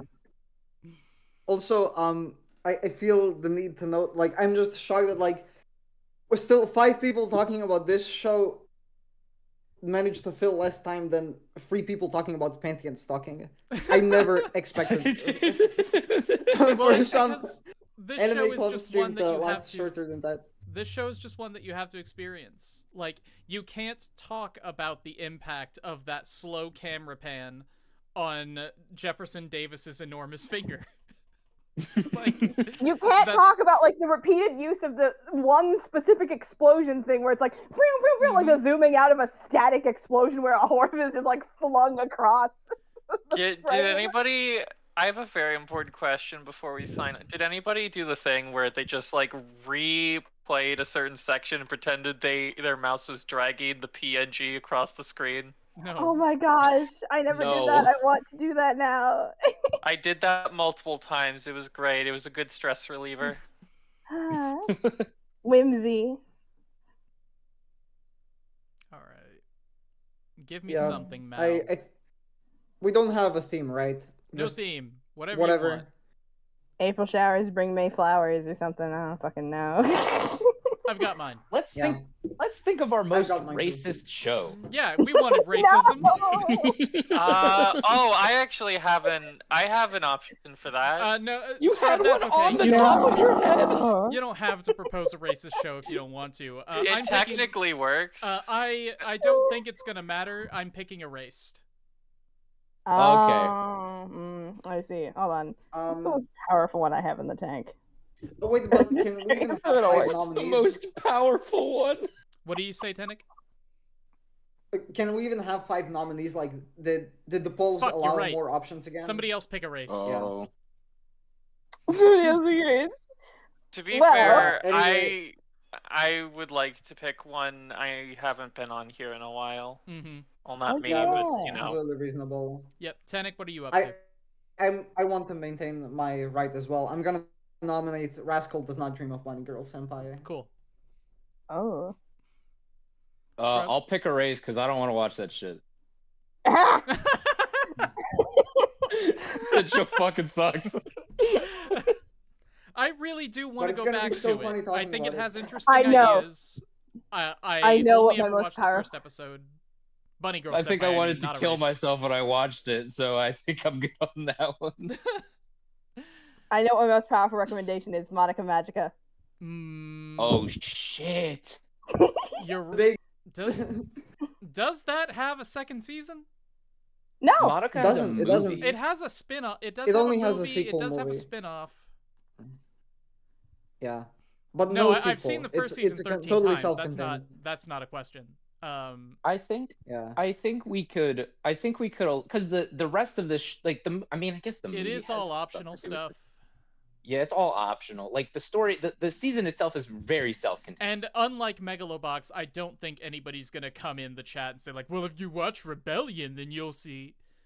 Yeah, no, I mean, they Rebellion might, is peak though. We should. I have seen Rebellion. It is the first piece of art that made me cry in multiple years. Really? Yeah. So You're the like second person I've met who liked Rebellion. interesting. How many people have you met that don't like Rebellion? Everyone else. Interesting. I like Rebellion. Tenek, you're the third person I've met who likes Rebellion. But like, I promise if Chromatica does get nominated, if it does get nominated, I will not constantly be bringing up Rebellion. I promise. I will rewatch it just to know. But anyway, Scrub, what are you nominating? Now I'm debating between if I want to nominate something that I think would win or something that I want to nominate. Mm-hmm. Because if it's going up against things like Madoka and Erased, That makes it difficult. I guess I'll just nominate Decadence again. All right. A Decadence! One of these days, we all need to just go full bore and really try to wreck each other with our nominations. Just pick whatever we think will win, whether we want to watch it or not. Oh, that sounds so me every time. This is a competition every month. Yes. Yeah, I have not. This is why you I keep have a not. spreadsheet. I'm here to win, damn it. It's not a game. I have not won a single time. My pick has never fucking won. And it would have this time if Jams didn't get all competitive and spiky with it. If Jams didn't want to shoot me in the foot like Robert. Yeah, you shot yourself in the foot. You handed James the gun and then said, "Damn it, let me do it." Yeah, damn it.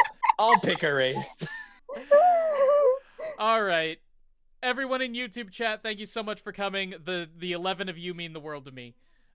If you want to get in on this Discord call yourself, you can go to patreon.com/explanationpoint to find out how. Even if you don't, there's stuff there for you. You can get, you can help out the channel and get cool perks for yourself. It's a cool time.